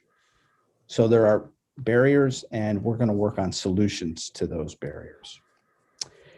We anticipate that a lot of data will be available to us before next week's meeting, and we are going to deliberate about securing the data we need to make informed decisions.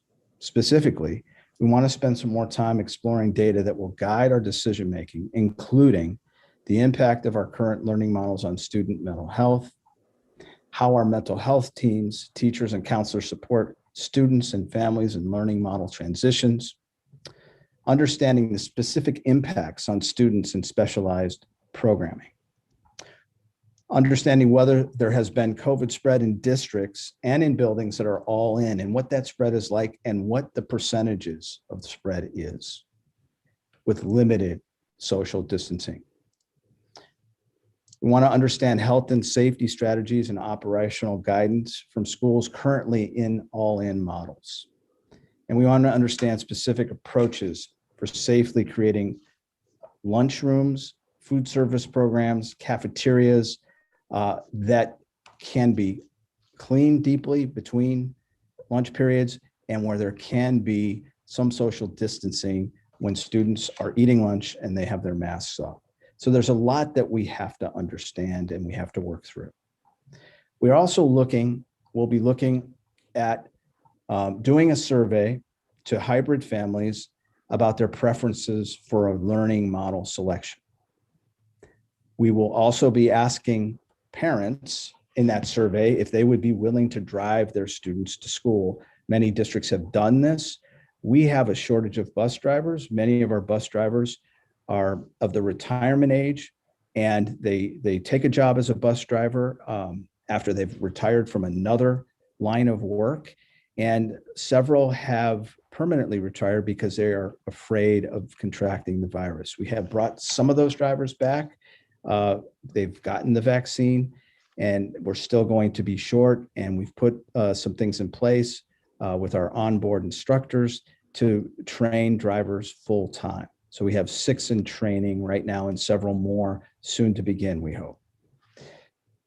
We will also look, to present at our meeting, our COVID committee meeting on February 24th, which is Wednesday at 6:30. And so we'll have more information at that meeting. I want to thank our Board of Education, our COVID task force, our community, our teachers who meet weekly in a COVID concern committee, and notes go out about those conversations. And we want to continue the conversation. We want to work with our teachers. We want to work with our community, our parents and students to consider going back to school 5 days a week. So we'll have more information next week. And I just want to say that we're working hard on this consideration. We know there are districts that have gone back with less than 3 feet of social distancing, with other mitigation strategies such as masks. Some are wearing double masks, and we will continue to kind of research and give our COVID task force all the information they have so they can help us make an informed decision for a recommendation. So thanks very much. I just have a couple more items. I'm going to turn it over to our Assistant Superintendent, Jill Elliott, and she's going to talk briefly about our equity work and our redistricting process. Thank you, Mr. Barrett. So I wanted to just give a short update on our equity and access work that I've shared about before. We recently presented to the district staff the beginnings of an equity and access plan, and we'll be sharing that with our community here soon as well. This plan is a living document and will evolve and expand as our work continues. We're excited to be moving into the next phase of this work by bringing staff members onto our equity action teams for planning and action steps that will include engaging students and parents in this work as well. We're thrilled to have over 100 staff members that volunteered to serve on our action teams, many which you will be voting on this evening in the agenda. And our action teams will be focused on 5 areas: strong sense of belonging, diverse staffing, inclusive curriculum and resources, addressing disproportionate representation, access, and outcomes in our data related to discipline, gifted and advanced programming placement, and special education, as well as a group focused on community engagement and partnerships, all driven by data that we have looked at. As the work gets going with these teams, we would like to pick an evening to bring representatives in to present to the board. So we'll be thinking about a time that works best for that. And I also wanted to share that we did recently receive an invitation by the state superintendent to present a little bit about the work that we are doing connected to equity and access at the State Board of Education meeting coming up in March. So we are preparing for that as well. The second thing I was going to address briefly is redistricting. Of course, we heard from some community members this evening about it. So I wanted to give an update. Mr. Barrett did communicate with the community earlier this week that we would not be presenting on the final recommendation this evening because the committee would really like to take some more time to process the feedback from the focus groups and the community survey. We did have around 1,500 responses, and after taking duplicates out, that evened out around just under 1,400. So that's a lot of feedback to be processing. I really applaud our committee members because this is a really tough role to serve in the district, and they are doing so with objective minds and a true focus on the big picture for the district. I have said this before, but we know that redistricting can be emotional and it can be really scary, especially when it becomes a reality once some options are released. And our students and our families are very attached to their schools and their teachers, and that's something we're really proud of. We have amazing teachers and leaders across the district in every building. And, we appreciate that our families love their schools. We also know that we do have a new, much larger elementary building opening up next school year, which we're very excited about. And this redistricting project will allow us to utilize that beautiful space with our students, alleviate capacity issues in other buildings, and certainly accommodate the future growth that is coming our way. So there are a lot of good things that can come from redistricting, but we do know that one unfortunate part about changing boundaries is that it's likely someone or some group will not completely be pleased with the outcomes. And that's really hard to be dealing with. And the committee is working really hard to weigh all angles and options to determine the best recommendation.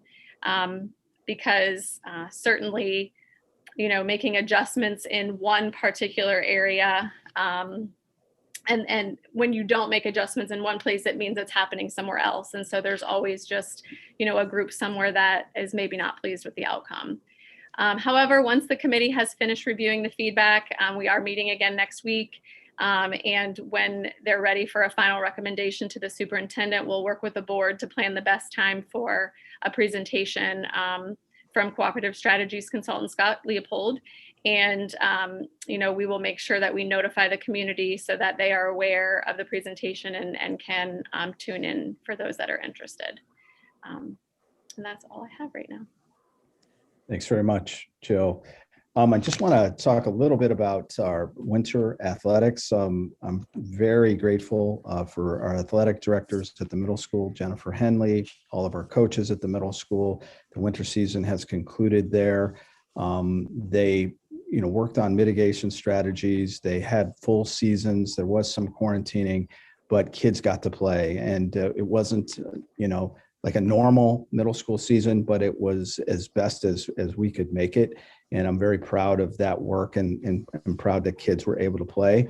At the high school level, the same thing. Kat Harris and her coaches and our coaches of our athletic teams, winter teams, have done a great job. They've taken mitigation very seriously because they want to continue to play. And I think one of the things we've seen is student athletes, seniors, juniors, really showing leadership about social distancing, about wearing masks and not going to parties and things like that so that they could remain playing. And so our teams are they're at the end of the winter season. Our girls won the OCC in basketball. They're in the tournament now. They had a big win last night. Our girls bowling team finished second in the sectionals and they're going on to districts. This Friday, our high school boys team plays for a share of the OCC championship against Pickerington North at home. And I want to congratulate Ashley Provan. She's a diver. She finished second in the districts and she's going on to states. So congratulations to all our winter athletes. And this season will be a season they will never forget. And I just want to thank Tia Holloman and Sharon Tomko and Tricia Twig for hosting a virtual job fair. It was also sponsored by Dawson, the employment experts, and represented at the job fair were Eastland Fairfield, Columbus State, Ohio Dominican, Ohio State, the Newark campus, Ohio Wesleyan, and Park University. And the businesses that were there were Abercrombie & Fitch, Amazon Web Services, Baseman, Cornica Cosing, For Hims / Hers, Elford Contractors, Independent Electrical Contractors, Oakwood Management, the City of Gahanna, and Worthington Industries. And so we've been doing a lot of work over the last couple of years on workforce development. It's a little tricky. It's a little more cumbersome to do a job fair online, but they were able to succeed. And I think they had something like 80 participants. So congratulations to that work. It's wonderful. And we're really grateful that all these companies and universities were able to join us. That concludes our report. Thanks very much. Thank you, Mr. Barrett and Mrs. Elliott. Do board members have any questions or comments for either of our superintendent or assistant superintendent? I was just wondering if we have a representative from that neighborhood, the Villages neighborhood, on the committee, or should we add one, given the impact? Is that a consideration? We do not currently have a member on the committee from that neighborhood. You know, one of the things that's difficult is it's hard to have representation from all neighborhoods. But, you know, and also thinking about there are multiple neighborhoods that are impacted in the options. So I think that's, you know, something that the committee did discuss this week, and, you know, we can continue to be thinking about that. So there was, Daphne, representation from every school. Some of the participants from a couple of our schools didn't make it to the committee, but there was a representative from Jefferson on our committee. And so, you know, if you pick neighborhoods, the committee would be massive. So it really, the work is really difficult work. And some of the parents on the committee are looking at options that are their own children are going to be moved, but they've looked so deeply into this, the 5 options. And the reason we postponed a recommendation tonight is we had a focus group Thursday and another one Saturday morning. So parents that couldn't make the evening or the afternoon session were able to make it Saturday morning, hopefully. And we had a good discussion. And we're, you know, all the input we've received, we are looking at the surveys. There were a lot of duplicates in the surveys, so that took some time. People answered it more than once, so we had to remove those. But at the end of the day, we're taking our time and deliberating about this process, and the committee is willing to meet again and consider options. So this is a very deliberative process, and all the input we heard tonight, we heard over the weekend, we heard in the focus groups, we're considering that in this committee. Board members, any other questions or comments for our superintendent or assistant superintendent? I'll just share, I was part of a redistricting committee when my kids were in elementary, middle. And to answer a couple of the concepts, you know, when my husband and I were looking to build, we chose to build where there was more diversity. And so I respect that there are people that want to see the equity across schools, but a higher goal, and I think a historical approach in Gahanna is neighborhood schools. And so the concept of trying to coalesce around a building and build a neighborhood around the building.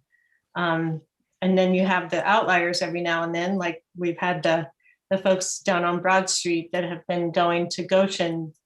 Sometimes that happens. It's not the favorite, right? Nobody's really excited about it, but we have to balance our buildings with the right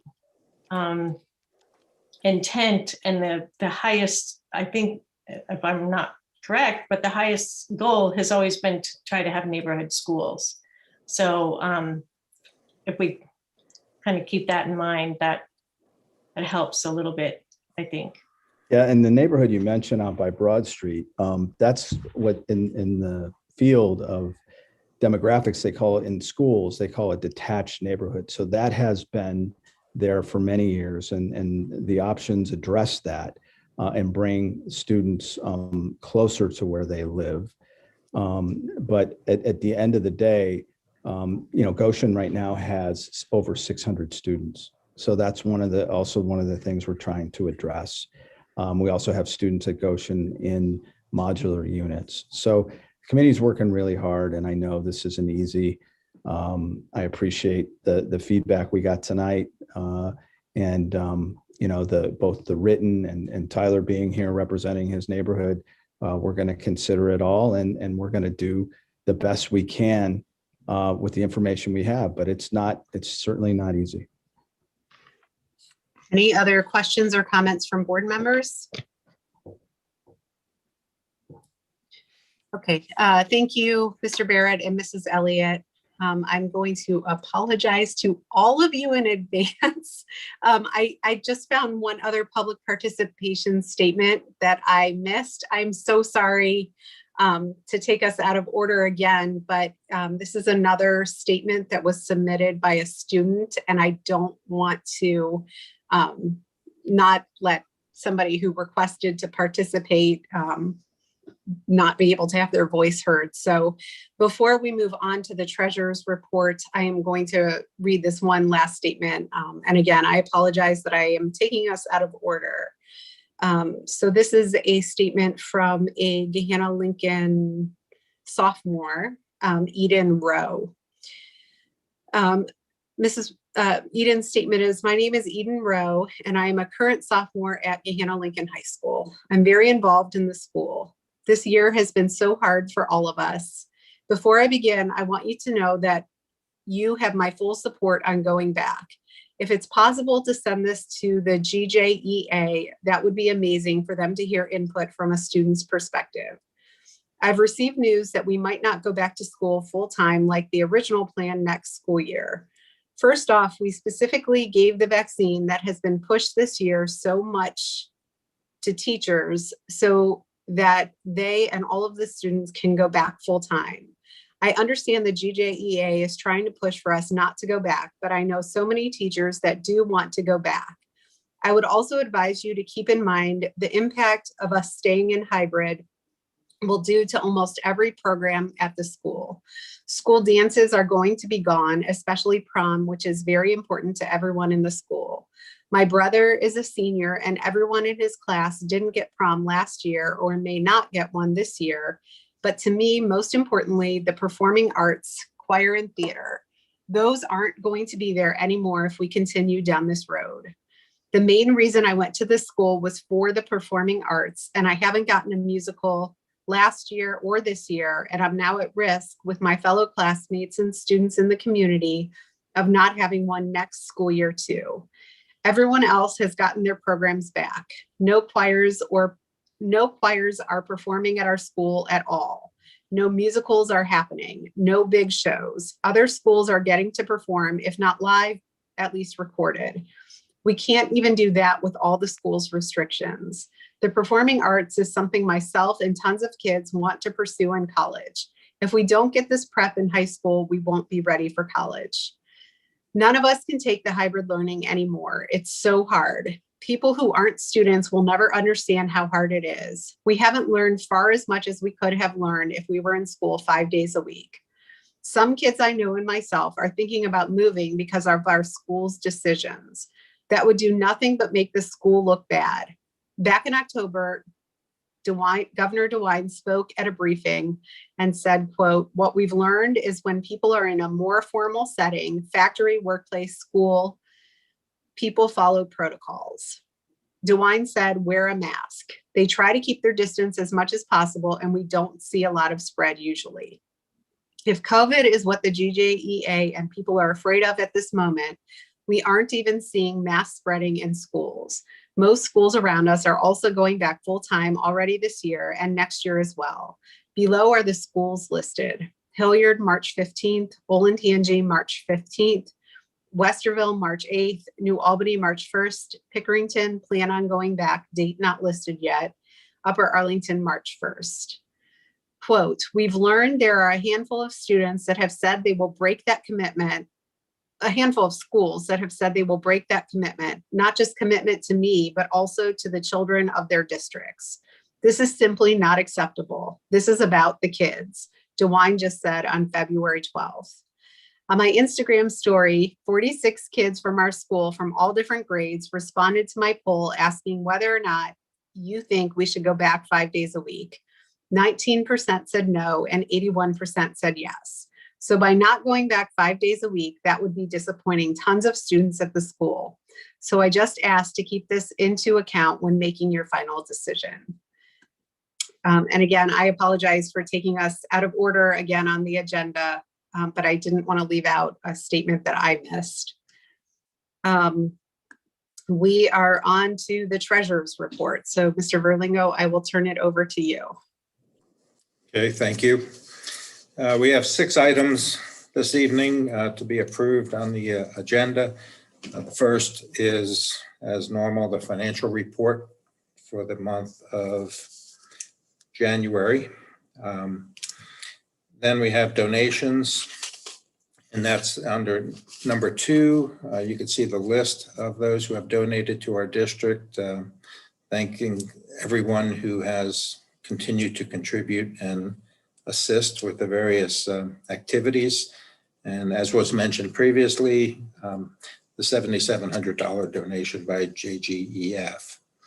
The third is a new student club that is being formed at Lincoln High School, the Lincoln Magazine Club.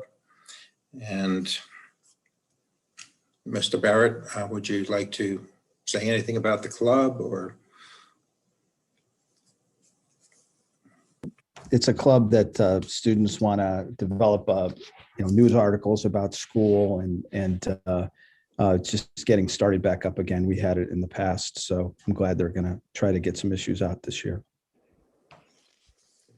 I think anything that helps keep students engaged, especially during the pandemic, is definitely beneficial.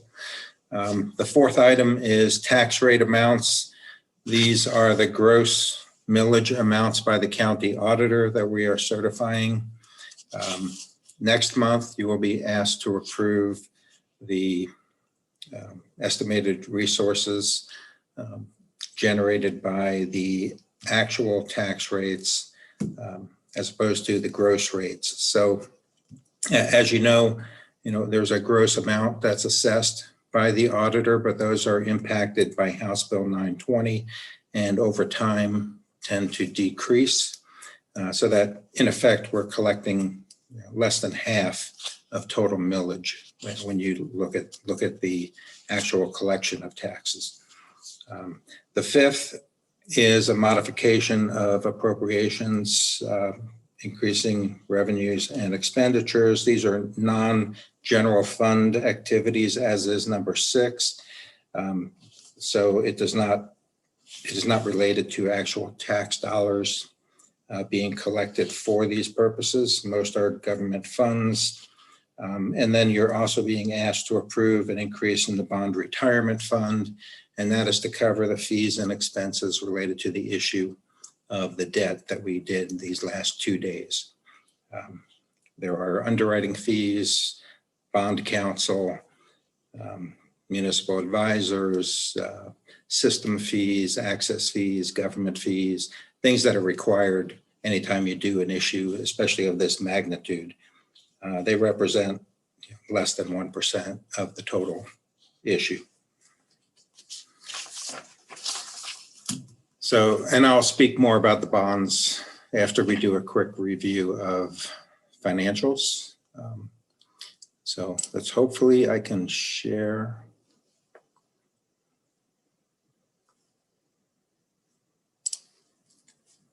That is not.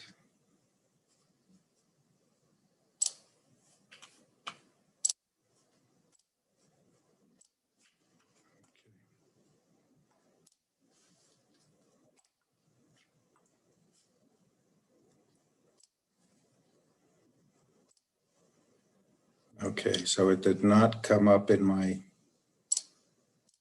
files. I apologize. I'm having difficulty here getting the report to come up again. It's open on my system, but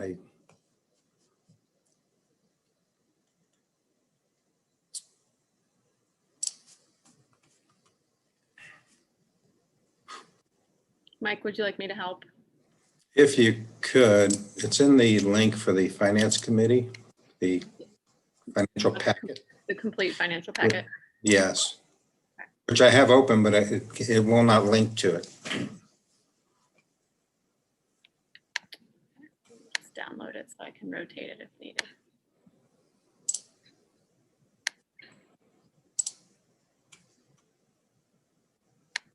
Oh, I'm now seeing it.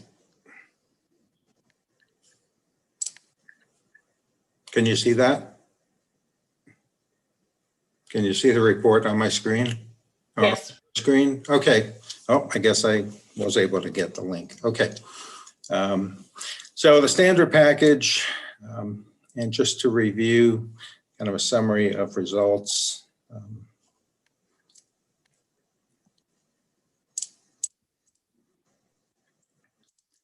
So receipts for the month and expenditures were pretty much on estimates. Year-to-date January, we're now 7 months into the fiscal year.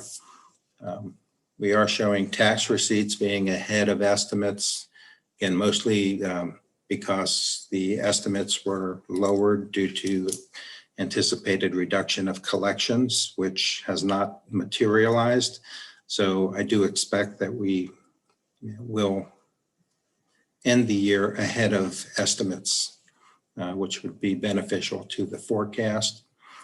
Same thing with tax abatement revenue. We had a large collection in the first half of the year related to Easton property.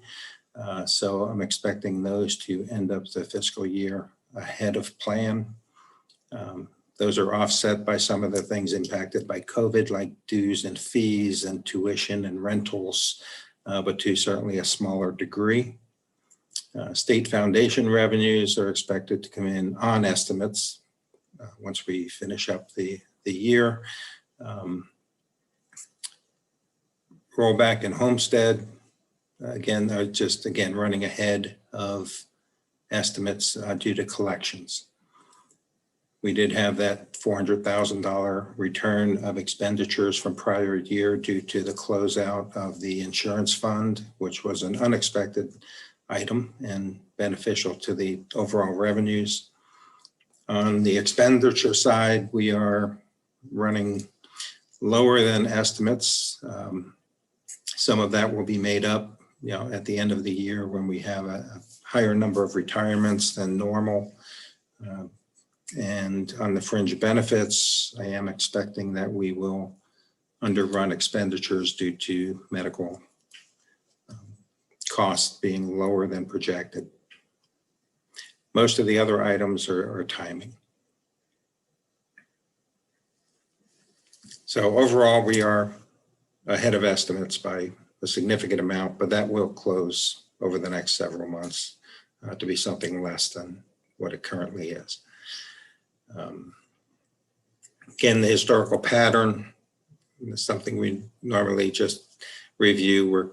We're slightly higher on local operating income than the trend, but that will tend to trend down a bit because we tend to collect taxes the first 3 months of a quarter, of each half of year. So in January, we're collecting tax receipts, estimates.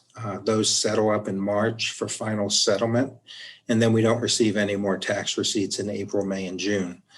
So the local income piece as a percent of total will drop down.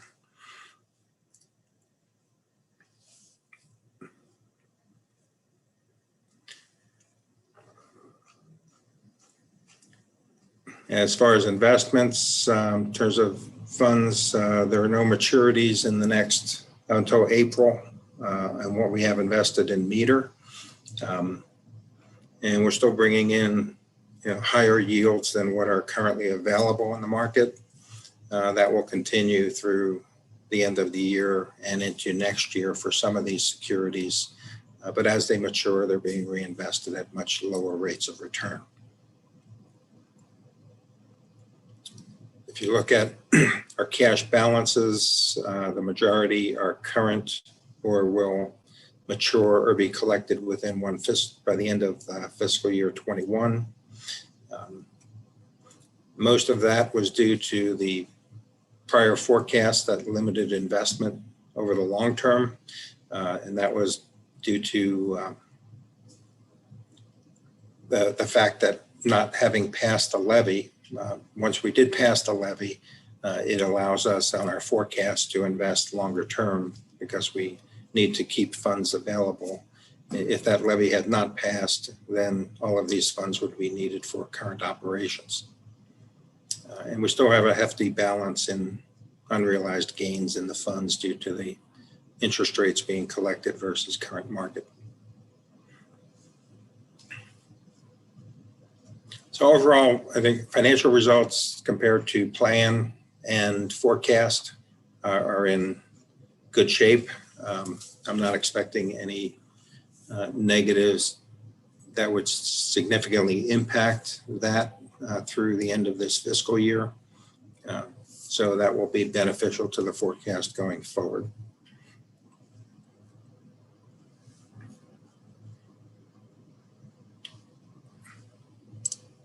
Any questions on the financial statements?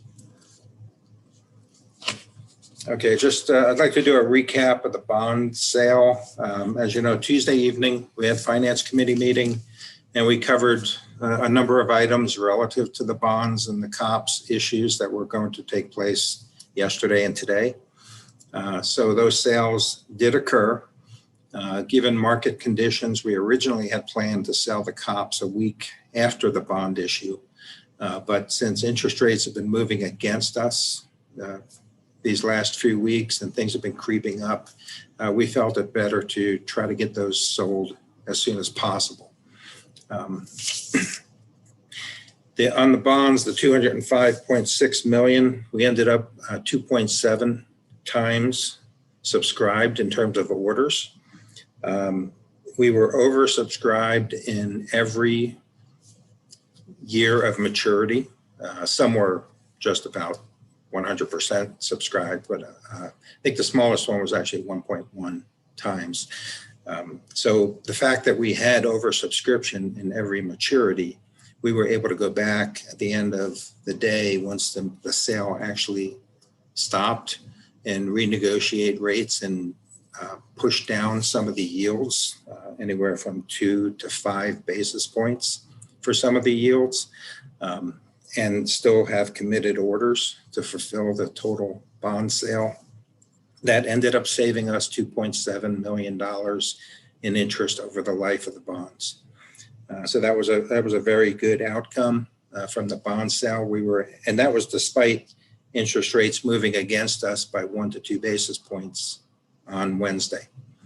The COP sale today was for $48 million. Started out strong. We had 40 million sold within the first 30 minutes of the 2-hour sale period, but then things kind of stalled at that point.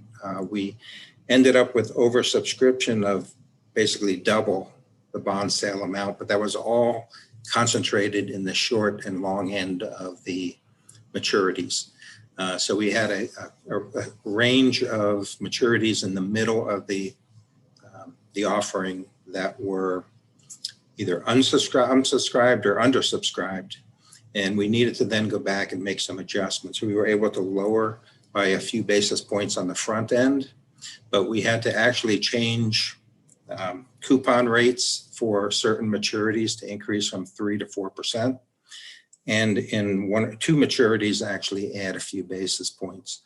The net impact of that, though, was by increasing the coupon, we generated another $500,000 of premium. But the offset to that was an increase of $630,000 of interest expense over the life of the issue. So the net was a $118,000 reduction to what we had anticipated in collecting.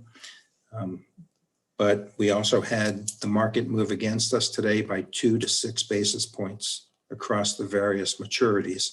So despite the fact that we did achieve slightly less than what we had anticipated, and the anticipated level was based on us tightening because we saw such good results from the bond issue. We tightened the spreads on many of the maturities and went to market with that.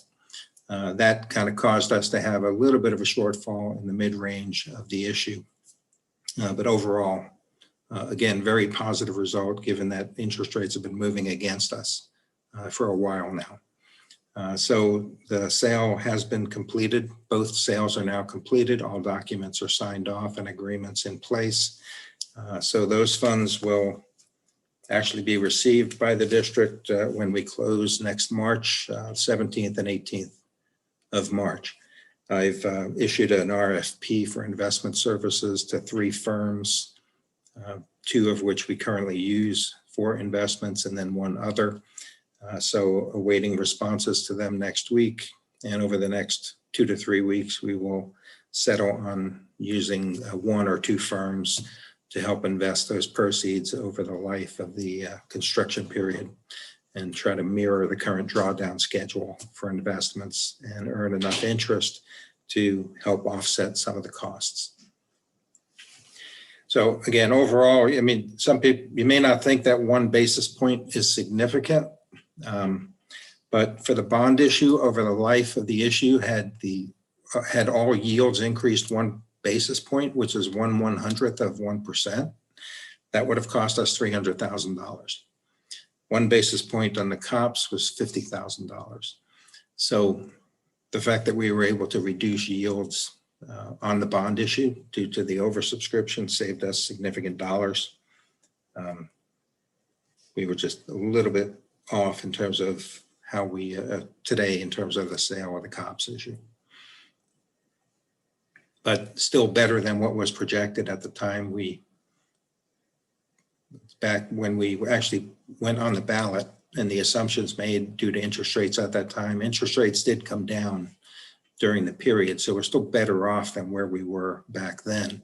One of the benefits to that was that the millage that we had asked for on the ballot was able to be reduced. So when we actually added this to the tax duplicate, we reduced that millage by more than 1 mil from what was actually on the ballot that we asked the taxpayers for. And that's a good story, right? When you're able to do that. And we actually raised more money than we thought we would as well, right? Yes, we raised an additional about $3.5 million on the COPS issue because we had room. You know, we could have authorized up to 50 million or sold up to 50 million, but we ended up at 48 based upon assumptions that were made in terms of what the debt service needed to be, what the collection rates would be. And since the COPS are dependent upon collections for the permanent improvement levy, they're not guaranteed to be collected by the county auditor. So there's more risk to investors because the board needs to appropriate the money to pay for the COPS issue.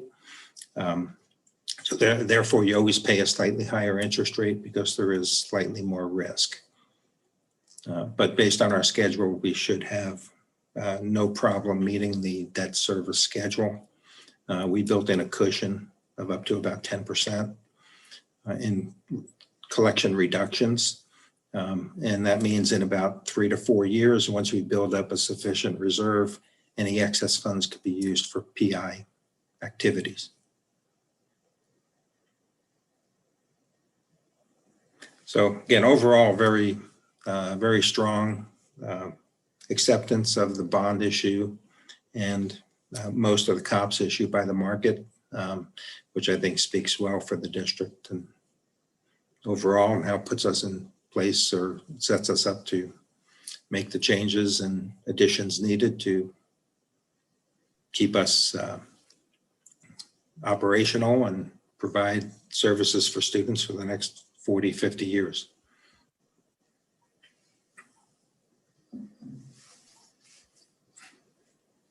I don't want to cut you off if you're not done, Mr. Verlingo. No, that was it. Okay, thank you. I know that was a whole lot of meetings and a lot of hard work in a short period of time. So thank you to you and your staff and to any other, I think Mr. Barrett maybe was in some of those meetings too, Yes, but to anyone Mr. else Barrett, yes. Who spent the time to achieve such a positive outcome for the district. All in all, it's very good news. I coincidentally was in a meeting just before this one with one of the attorneys, I think that was part of the process, and he he had nothing but positive things to say and was very impressed by our district staff. So thank you to everybody who worked hard on that. Do any board members have any questions or comments for Mr. Verlingo?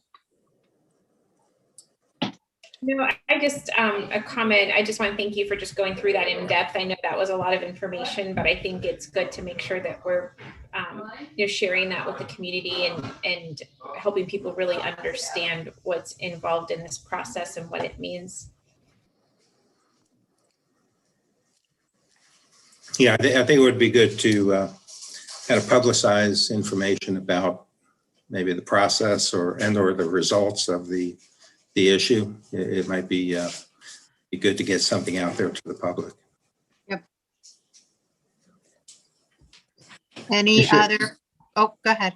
I just want to say, appreciate all your hard work and the work of your staff, Mike. I know it was a lot of, in addition to all your other work, right? This was a lot of detailed, lots and lots of meetings.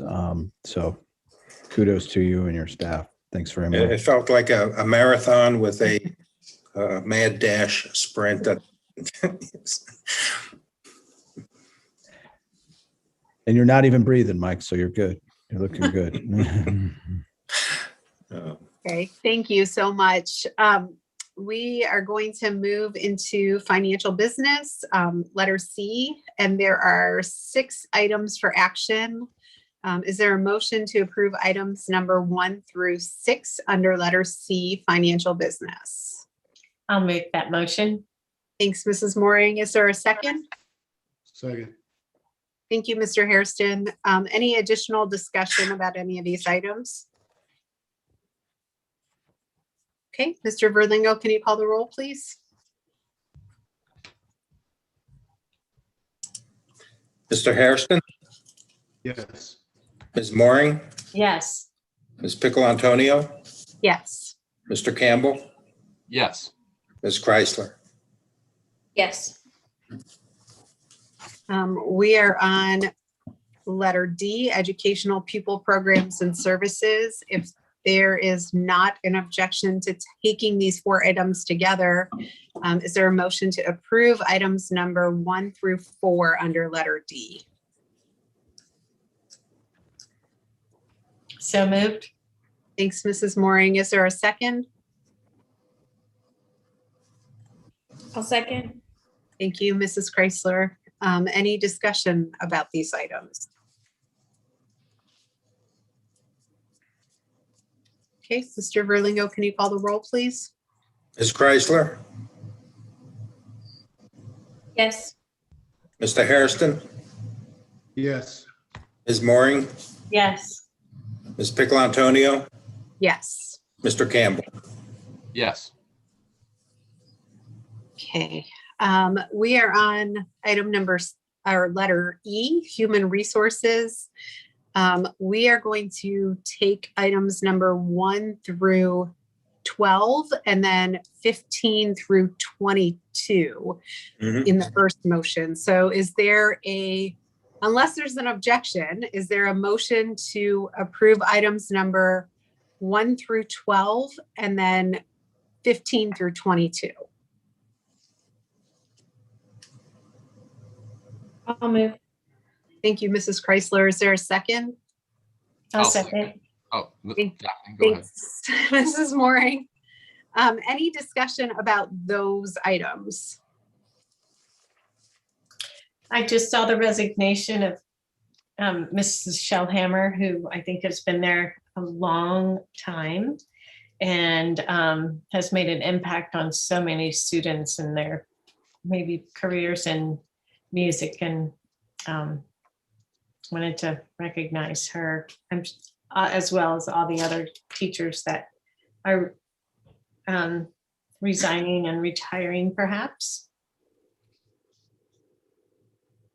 Yeah, it's always emotionally challenging at the end of as we wind down the school year, when we start to get some of these long time retirements. Very happy for anyone who's able, and it's time for them to retire, but it's also, these are people who have been with us for a long time and have made a big impact on the district. Absolutely. The jazz program has been a leader throughout the state. So kudos to Mrs. Shellhammer and all she did in state contests, and she'll be missed, as will all the others. So Any other discussion about any of these other items? Okay, Mr. Verlingo, can you call the roll, please? Mr. Campbell, Yes. Ms. Chrysler, Yes. Mr. Hairston, Yes. Ms. Mooring, Yes. Ms. Pickle Antonio. Yes. So we are now on letter E still, items number 13 and 14. Is there a motion to approve items number 13 and 14 under letter E? Yes, I'll make that motion. Thanks, Mrs. Mooring. Is there a second? I'll second. Thank you, Mrs. Chrysler. Any discussion about those items? I actually do have a couple concerns with those items. I'm kind of taking the, the big view of the district, of where we are as a district. The levy that we just passed, basically passed by a mere 76 votes in the fall. And we're about ready to enter teacher negotiations. And so I'm not really feeling so bold as to approve a $41,000 expense without some real questioning on this. $41,000 is a lot of money. So the question is, what is the district and what are the students getting for this money? And how are we measuring success on whether they received what was promised? And also, is there a better use for these funds? This is a lot of money when our students are barely receiving 80% of their regular curriculum this year. Couldn't this money be used elsewhere, maybe to add new summer education offerings, summer classes, to kind of shore up the education of those students who are interested? We can't treat a levy like a windfall. If the levy had not passed, this wouldn't have been on the agenda. And so I can't support this $41,000 expense with these questions unanswered at this point. Thank you. Thanks, Mr. Campbell. Mr. Barrett, Mrs. Elliott, I guess, I don't know if you've already had conversations to ask those questions, or if you are looking for any explanation now. Well, I'm hopeful that with the when Ms. Elliott shared that the committee will be sharing information soon with the board. I'm looking forward to hearing from that data and the way it's being interpreted. Approving this expense feels a bit premature, a little bit cart before the horse, especially in our certain situation with negotiations right around the corner. That's basically how I feel about this situation. Thanks, Mr. Campbell. I don't know, Mr. Barrett, if you want to follow up with Mr. Campbell and have a conversation with him now, or if there's something that you want to address, or I guess later or now is the question. I could certainly address it now, Matt, Sure. if you'd like me to, or Yep. we could follow up, or maybe both. So this is part of our core beliefs. This is part of the work we're doing to support our board resolution on equity and becoming an anti-racist district. We have data from Panorama that, we have a larger number of students than we would like, and we don't want any students to feel disengaged and like they don't belong. And so a big part of our work and our vision and our mission and our beliefs is to build a sense of belonging. And so this work is core to that. As one of the students tonight, I think Maya mentioned that having, a relationship, a significant relationship, belief number one for us, is extremely important. And it adds to learning even in more powerful ways. And so I think this is extremely important. The curriculum team, our principals, have led an effort over the last 2 years to build equity and access for our district. They've been working really hard on it. We've had book studies. Our teachers have rated the trainings on implicit bias and all the things we've done very, very highly. And this is just furthering that work. And it's branching it out to teachers who volunteered, who think this is really important and they want to They want to work on it. They want us to be better. They want us to have a better and stronger sense of belonging for all students.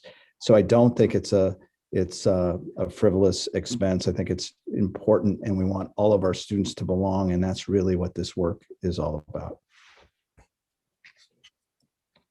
Thanks, Mr. Barrett. Any additional discussion about items number 13 and 14?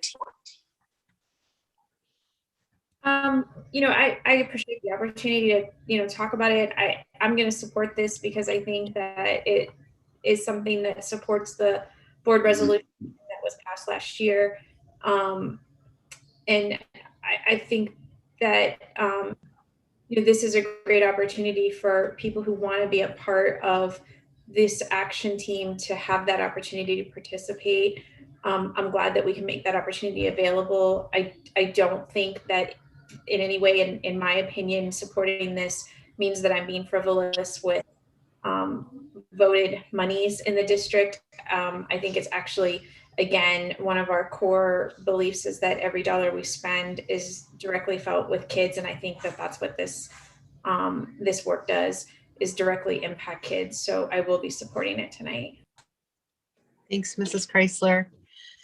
I don't want to repeat anything that Mrs. Chrysler just said, but I too am planning to support this for the reasons Mrs. Chrysler just explained. And I guess from my perspective, there has been a lot of work done already. And to me, to be able to see so many of our staff members who are interested and willing to step up and participate in this work is an exciting thing. I mean, there's a lot of names that are on this list, and it is, I guess for me, to see that so many of our staff, it's not just our teachers, but this is staff throughout the district who was afforded the opportunity to participate in this important work. It's very gratifying to see that so many people do care about making sure that all of our kids feel like they belong. May I add? Sure.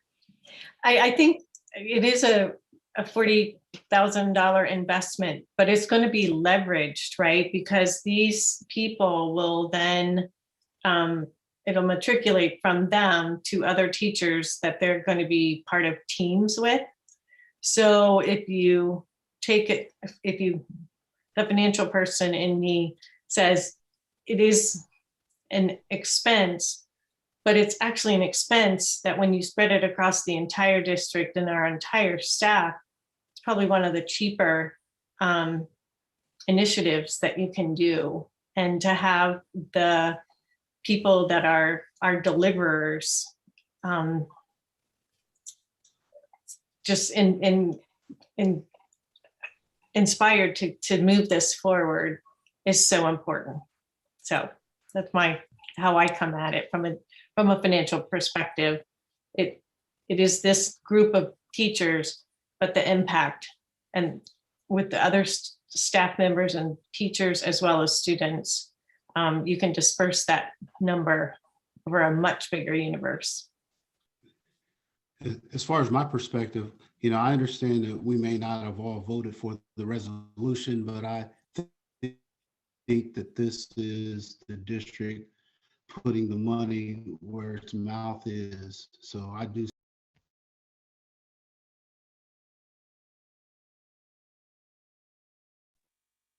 Oh, Mr. Hairston, I think we lost you. Yes, can you hear me? Yes. No, I just basically said that I know that we all didn't support the resolution, but I do believe that this is evidence of the district putting the money where its mouth is, and I do support this. Thanks, Mr. Hairston. Any additional discussion? I just want to say one more thing, that this work started, in 2019 and even before. So it's very deliberate, it's very methodical, it's very measured. It's important that everyone know that no event caused this.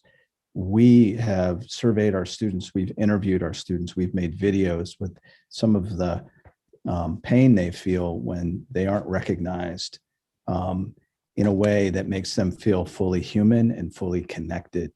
And so this is part of our mental health work. This is part of our equity work, and this is part of our work to become anti-racist. And we really can't have a sense of belonging unless we do all of that work together. And I think many of these teachers would do this. We actually had an exempt employee that we couldn't, pay to do this. And we found that out and we had to tell him. And he said, "Oh, that's not why I'm doing this. I'm doing this because I want to do it." And so it's gratifying work, and it's work that we're very proud of and excited to take further with this initiative. So thank you. Thanks. Anything else? Mr. Verlingo, can you call the roll, please? Mr. Hairston? Mr. Hairston? Oh, he's frozen. Brian's on, yeah, he froze. Oh, okay. Oh. Mr. Hairston? Yes. Yes.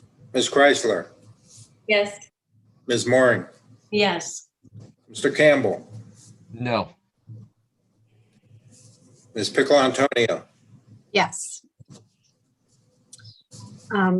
We are on letter F, and there are 4 items for action under general business.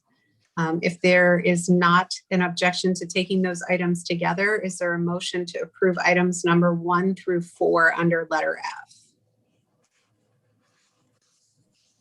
So moved. Thanks, Mrs. Mooring. Is there a second? Second. Thank you, Mr. Hairston. Any discussion?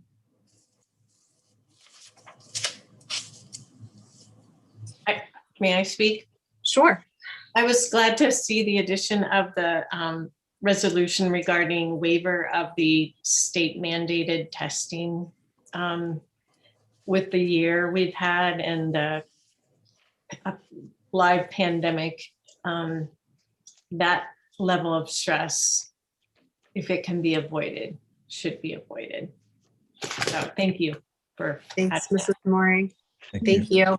I guess I want to say about the resolution.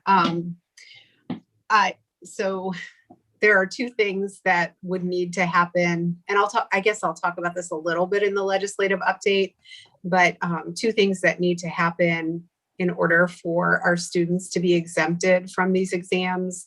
Number 1 would be a waiver from the federal government, and then number 2 would be our legislature passing a law that exempts students from these requirements. There has been some discussion so there are 2 bills that were introduced in the House. I think are in the General Assembly, the members of the House of Representatives. I think that, I don't know for sure because the bills are still in committee, but it sounds like there's a lot of support for not only exempting school districts and teachers from negative consequences of poor test results, but also exempting students from actually having to take those tests.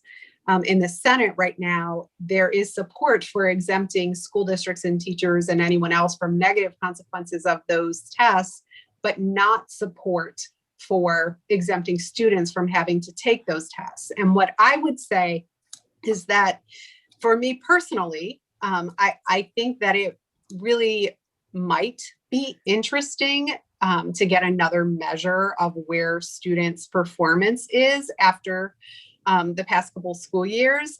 However, that thought that might be interesting for me personally is outweighed by 2 things. And those 2 things are, number 1, we have so many other assessments and so many other ways that our staff, our teachers can get a good measure of how our students are doing and where there may need to be increased attention. And then beyond that, the idea that in a year like we've just had, when our students have had so little time in our school buildings and our teachers have had so little time to spend with our students, the idea that we would take up any of that precious time with students doing standardized testing and not being able to be in the classroom just makes me crazy. So sorry, I had to just get that out. Does anybody else have anything? So I guess all that to say, I would be definitely in support of, I'll be voting to support this resolution. I think it's some small measure that we as a board can speak together and let our elected leaders at the State House know how we feel. I second all of that. I would just like to add that it does say that teachers do formative assessments that inform learning in a more immediate sense and can give students feedback so that they can grow. And it's not a lagging indicator. So these tests are superfluous in another way, is that students will take them, but we won't get the data back till later in the summer or maybe the fall. And by then, the life of a third grader or a fourth grader, they've moved along. And so, some call it autopsy data because it's just data that's not really all that useful. And so I think it's perfunctory at best to do this.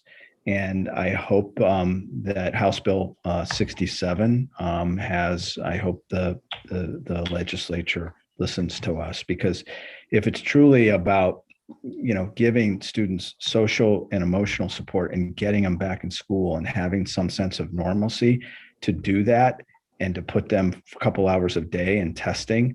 I'm being redundant, Burl, I'm sorry, but it doesn't add up for me. And so I hope they really give this strong consideration. Thank you. Thanks, Mr. Barrett. Any additional discussion? Okay, Mr. Verlingo, can you call the roll, please? Ms. Pickle Antonio, Yes. Mr. Campbell, Yes. Ms. Chrysler, Yes. Mr. Hairston, Yes. Ms. Moore. Yes. Okay, we are on board reports and discussions. And I have just a really brief legislative update, made even more brief by my remarks a moment ago. But I do want to note that House Bill 67 and House Bill 40 are the two bills that were introduced in the House. And both of those bills are pretty similar. Those bills would waive state testing requirements for the 2020-21 school year and require the Ohio Department of Education to seek that federal waiver from testing. And just so we all know where those bills are in the process, House Bill 40 heard sponsor testimony last week. House Bill 67 is moving a little bit quicker. So I'm guessing that 67 is going to be the bill that ends up going somewhere. That one heard proponent testimony actually this afternoon. So it seems like the House is going to use House Bill 67 as the vehicle. And it's really, the question is kind of what happens in the Senate. The only other thing that I will mention is that the State Board of Education met, I think, last week. One of the things that they did when they met is that they passed a resolution by a vote of 17-1. That is a resolution to reaffirm the irreplaceable role of in-person learning for K-12 education in Ohio. That resolution was amended during the board meeting to include the language where feasible. I don't remember anymore if I sent everybody a copy of that resolution, but if you'd like to see it, I'm happy to send it. That is it as far as a legislative update. Mr. Campbell, do you have a report from Eastland Fairfield? Yes, I do. We met last evening. The Eastland Fairfield Career Center, they are currently in a new hybrid schedule, which has juniors and seniors each having 2 days a week, and then alternating on Wednesdays on alternating weeks. That schedule is going to continue until a target date of March 15th for a full return of everybody to school. Full return is the intention, because that is also the start of the fourth quarter. So it seems to fall nicely in line there. Very excited about that. One thing they did have been noticing is that students are experiencing a higher level of stress when they return to school. So it might be something worth noting. Even though on one hand, it's a relief to return to school, on another hand, it's yet another change. And so there will be more visits to counselors. There will be more visits to the office. That's something we should probably anticipate, because even when Eastland Fairfield made the schedule change, they saw a noticeable uptick in student stress levels. Additionally, Eastland Fairfield we are still receiving applications. So far, we've received 96 applications from Gahanna, which is a good number. That is still ongoing, and the career paths are filling up. So it's an exciting thing to see those kids kind of take part in making some choices regarding their futures. It's very exciting stuff. And just before I let you go, the very exciting things happening with the cybersecurity. There's a new offsite location at New Albany. So cybersecurity is rocking and rolling, and as is the firefighters class is up and rolling at Canal Winchester. So those are some very exciting things happening. Thank you. Thanks, Mr. Campbell. Mr. Barrett, any report from Gahanna Parks and Rec?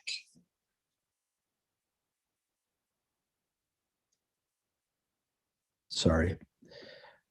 Yes, there is a couple of things. Registration for spring break camps is open.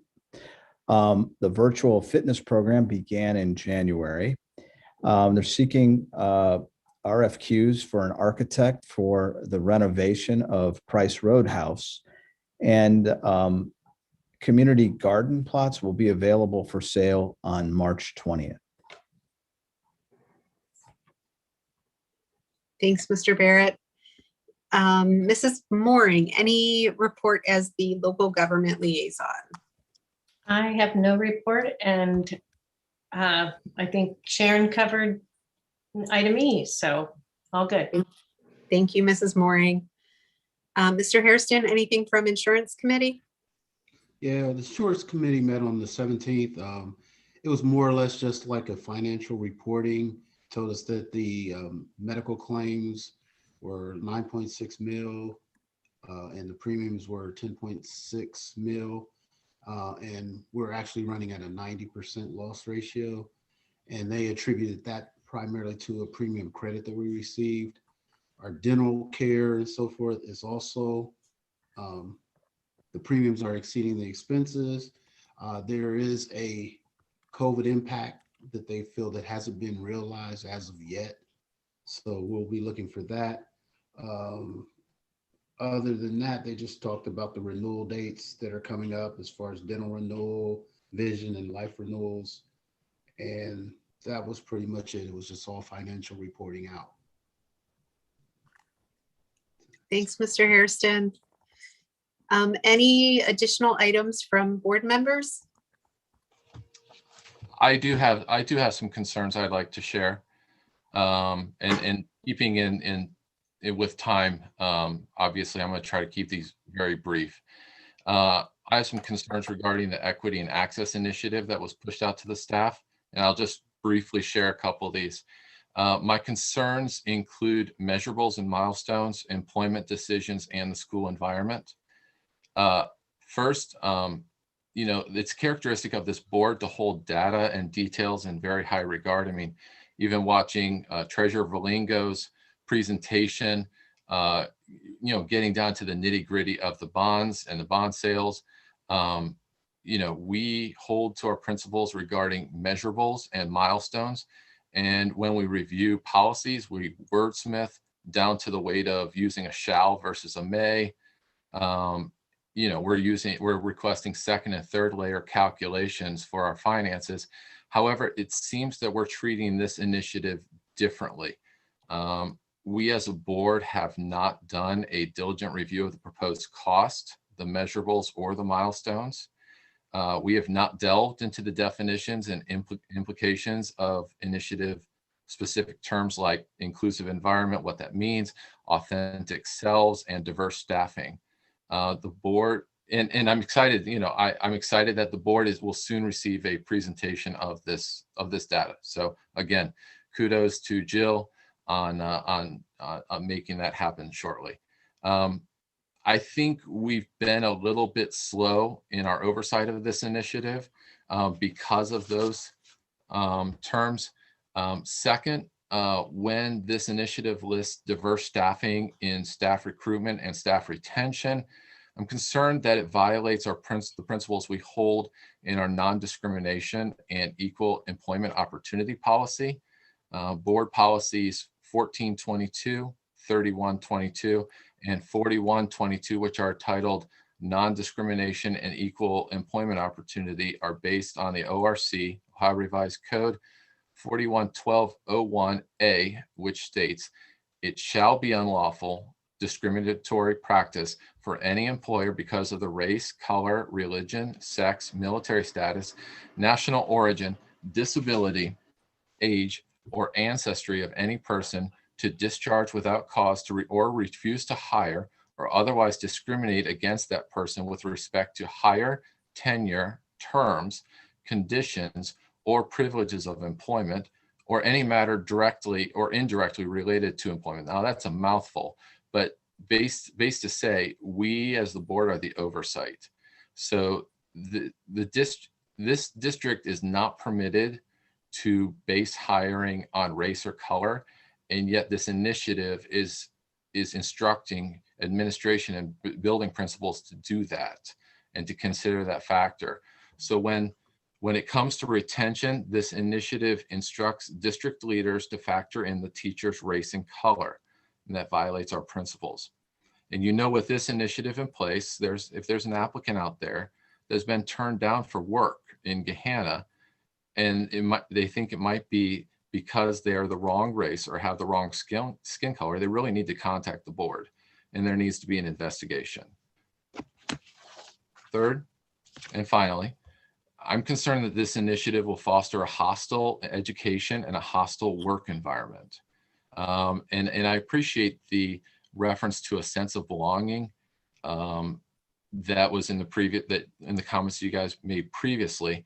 I'm concerned that we're creating a friction between students and staff, and between staff members, because the initiative states it will create a culture of accountability and establish a shared language that will lead to developing sustained, authentic relationships.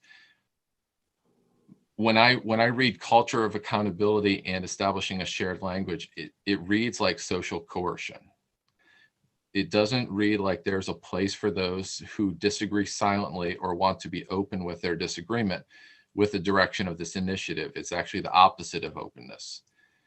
With this initiative, every student and every staff member is either an ally or an enemy. I've read the books. I've read Kendi's works. You're either a racist or you're an anti-racist. There is no neutral or non-racist, because according to what the initiative is based on, the system cannot be fixed as long as there is dissent. When this initiative uses the word authentic, it does not mean what most people think it means. According to theory, a person is authentic only when they agree with theory. They have reached authenticity. Our only allies can be authentic. Everyone else needs to be held accountable until they participate in the shared language and then become their authentic selves. So my concern is for those who are not interested in participating in this initiative and its culture. For those silent 30% of staff or the 40% of students who aren't going to be willing to speak up, who will find themselves in a hostile education environment and a hostile work environment. And they will probably feel what it feels like to be bullied, and which violates our policy 5517.01. The policy states the Board of Education is committed to providing a safe, positive, productive, and nurturing education environment for all of its students. The board encourages the promotion of positive interpersonal relations between members of the school community. Harassment, intimidation, or bullying towards a student, whether by other students, staffs, or third parties, is strictly prohibited and will not be tolerated. So as this initiative rolls forward, I'll say this. If you're a student or parent of student or even a staff member and you find yourself feeling pressure to participate against your own wishes, you need to follow the instructions on policy 5517.01 and also contact the school board. Every time you say you're feeling bullied or harassed, a complaint must be investigated. So here are some things to wrap up that I think the board should expect in regards to this initiative. For milestones and measurables, how long will it take to figure out if this initiative is a success? How will that be measured? And if it's not a success, who is responsible? The second, regarding employment, how are you going to navigate around the fact that equity and equality cannot coexist? How will you make hiring decisions equally while also factoring in the applicant's race or color? I'm not sure it's possible. And third, for the educational and work environment, how are you going to promote the principle of openness and freedom with students and staff and protect those who don't want to participate? These are my concerns, and I appreciate you guys listening. I just have one comment. As far as like trying to accomplish diversity, one of the cases you need to look up is like the University of Michigan Law School, whereas I believe the Supreme Court found that it was okay to, quote, discriminate based on color if the goal was to achieve a certain ends. And so, I understand your research, but I think that you're looking at it through a one-way mirror, and that's the only mirror that you see out of. So I think that, this initiative is doing good for the community. The intent is not to segregate or individuals out, is not to create bullies or bully situations. It is to actually try to unite the school district versus divide. I think there's been enough division, not only in this community, but in the country over the last several years. So I think this is something good. And maybe before we take the approach that this is a negative, maybe we should also look inward and then go from there.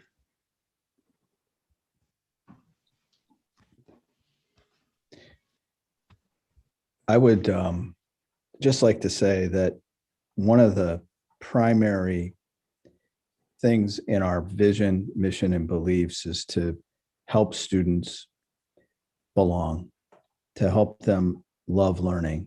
We know that over a lifetime today, students will change their employment. When they become, adults, they will change their employment many times over. And they have to be learners and they have to love learning. And the only way you can really love learning is if you belong, is if you have this sense of connection, the sense of meaning in your life, that you matter. And that's what this initiative is about. It's not about excluding folks who maybe don't, agree with it. We're willing to talk with people who don't agree with this initiative and listen to them. But at the end of the day, we have to listen to our students. Belief number one is significant learning can only happen when there's a significant relationship. And there's a work of Dr. James Comer from Baltimore, the Baltimore City Schools. There's a lot of research that supports that belief and many other things that we've researched that, makes this initiative extremely important. And so I will say that I'm very proud of this work. It is data-based. It's qualitative data that our students have told us. And when a fourth grader or a 10th grader tells you that they don't feel like they belong, to me, that's heartbreaking. We have a principal, we have many of our principals, all of our principals, in fact, got data on how their students felt in their schools. And they were shocked that in many cases, students didn't feel like they belonged, like they had a sense in the school that they mattered. And, one example is Steve Tart, our principal at Middle School West. It was painful for him to look at that data. And that's why he created the house system for students with his staff. And it motivated kids to feel a sense of connection in the house they were in. And they didn't do that as a knee-jerk kind of reaction. It was a very deliberate, methodical process. And it's wonderful to go there and hear kids talk about the house that they're in. So I don't know if you can learn if you don't feel connection. And I don't know that this initiative, this initiative has, I think, lots of qualitative data, and it's coming from student voices. And it's about time we listen. And I'm very proud of this work, and I respect, your position on this board, Matt, but I disagree with you in this case. And I need you to know that, and I'm willing to talk with you offline about this. So if we can, show you the data we're talking about. I'd be glad to do that. But I think this work is amongst the most important, initiatives that we have going. And I'm very proud of our staff, our teachers, our support staff, of our equity task force. This is long overdue, and it's important. Thank you. Any additional comments or items from any other board members?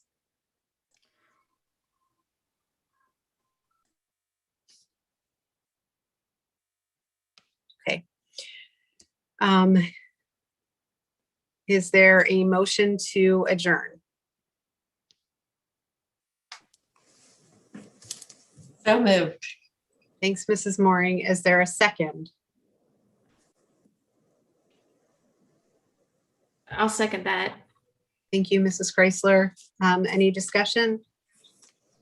Mr. Verlingo, can you call the roll, please, one last time? Ms. Mooring, Yes. Ms. Piccolo-Antonio, Yes. Mr. Campbell, Yes. Ms. Chrysler, Yes. Mr. Hairston. Yes. It is 9:16 p.m. and we are adjourned. Right. Thanks, everyone. Thank you. Have a good night.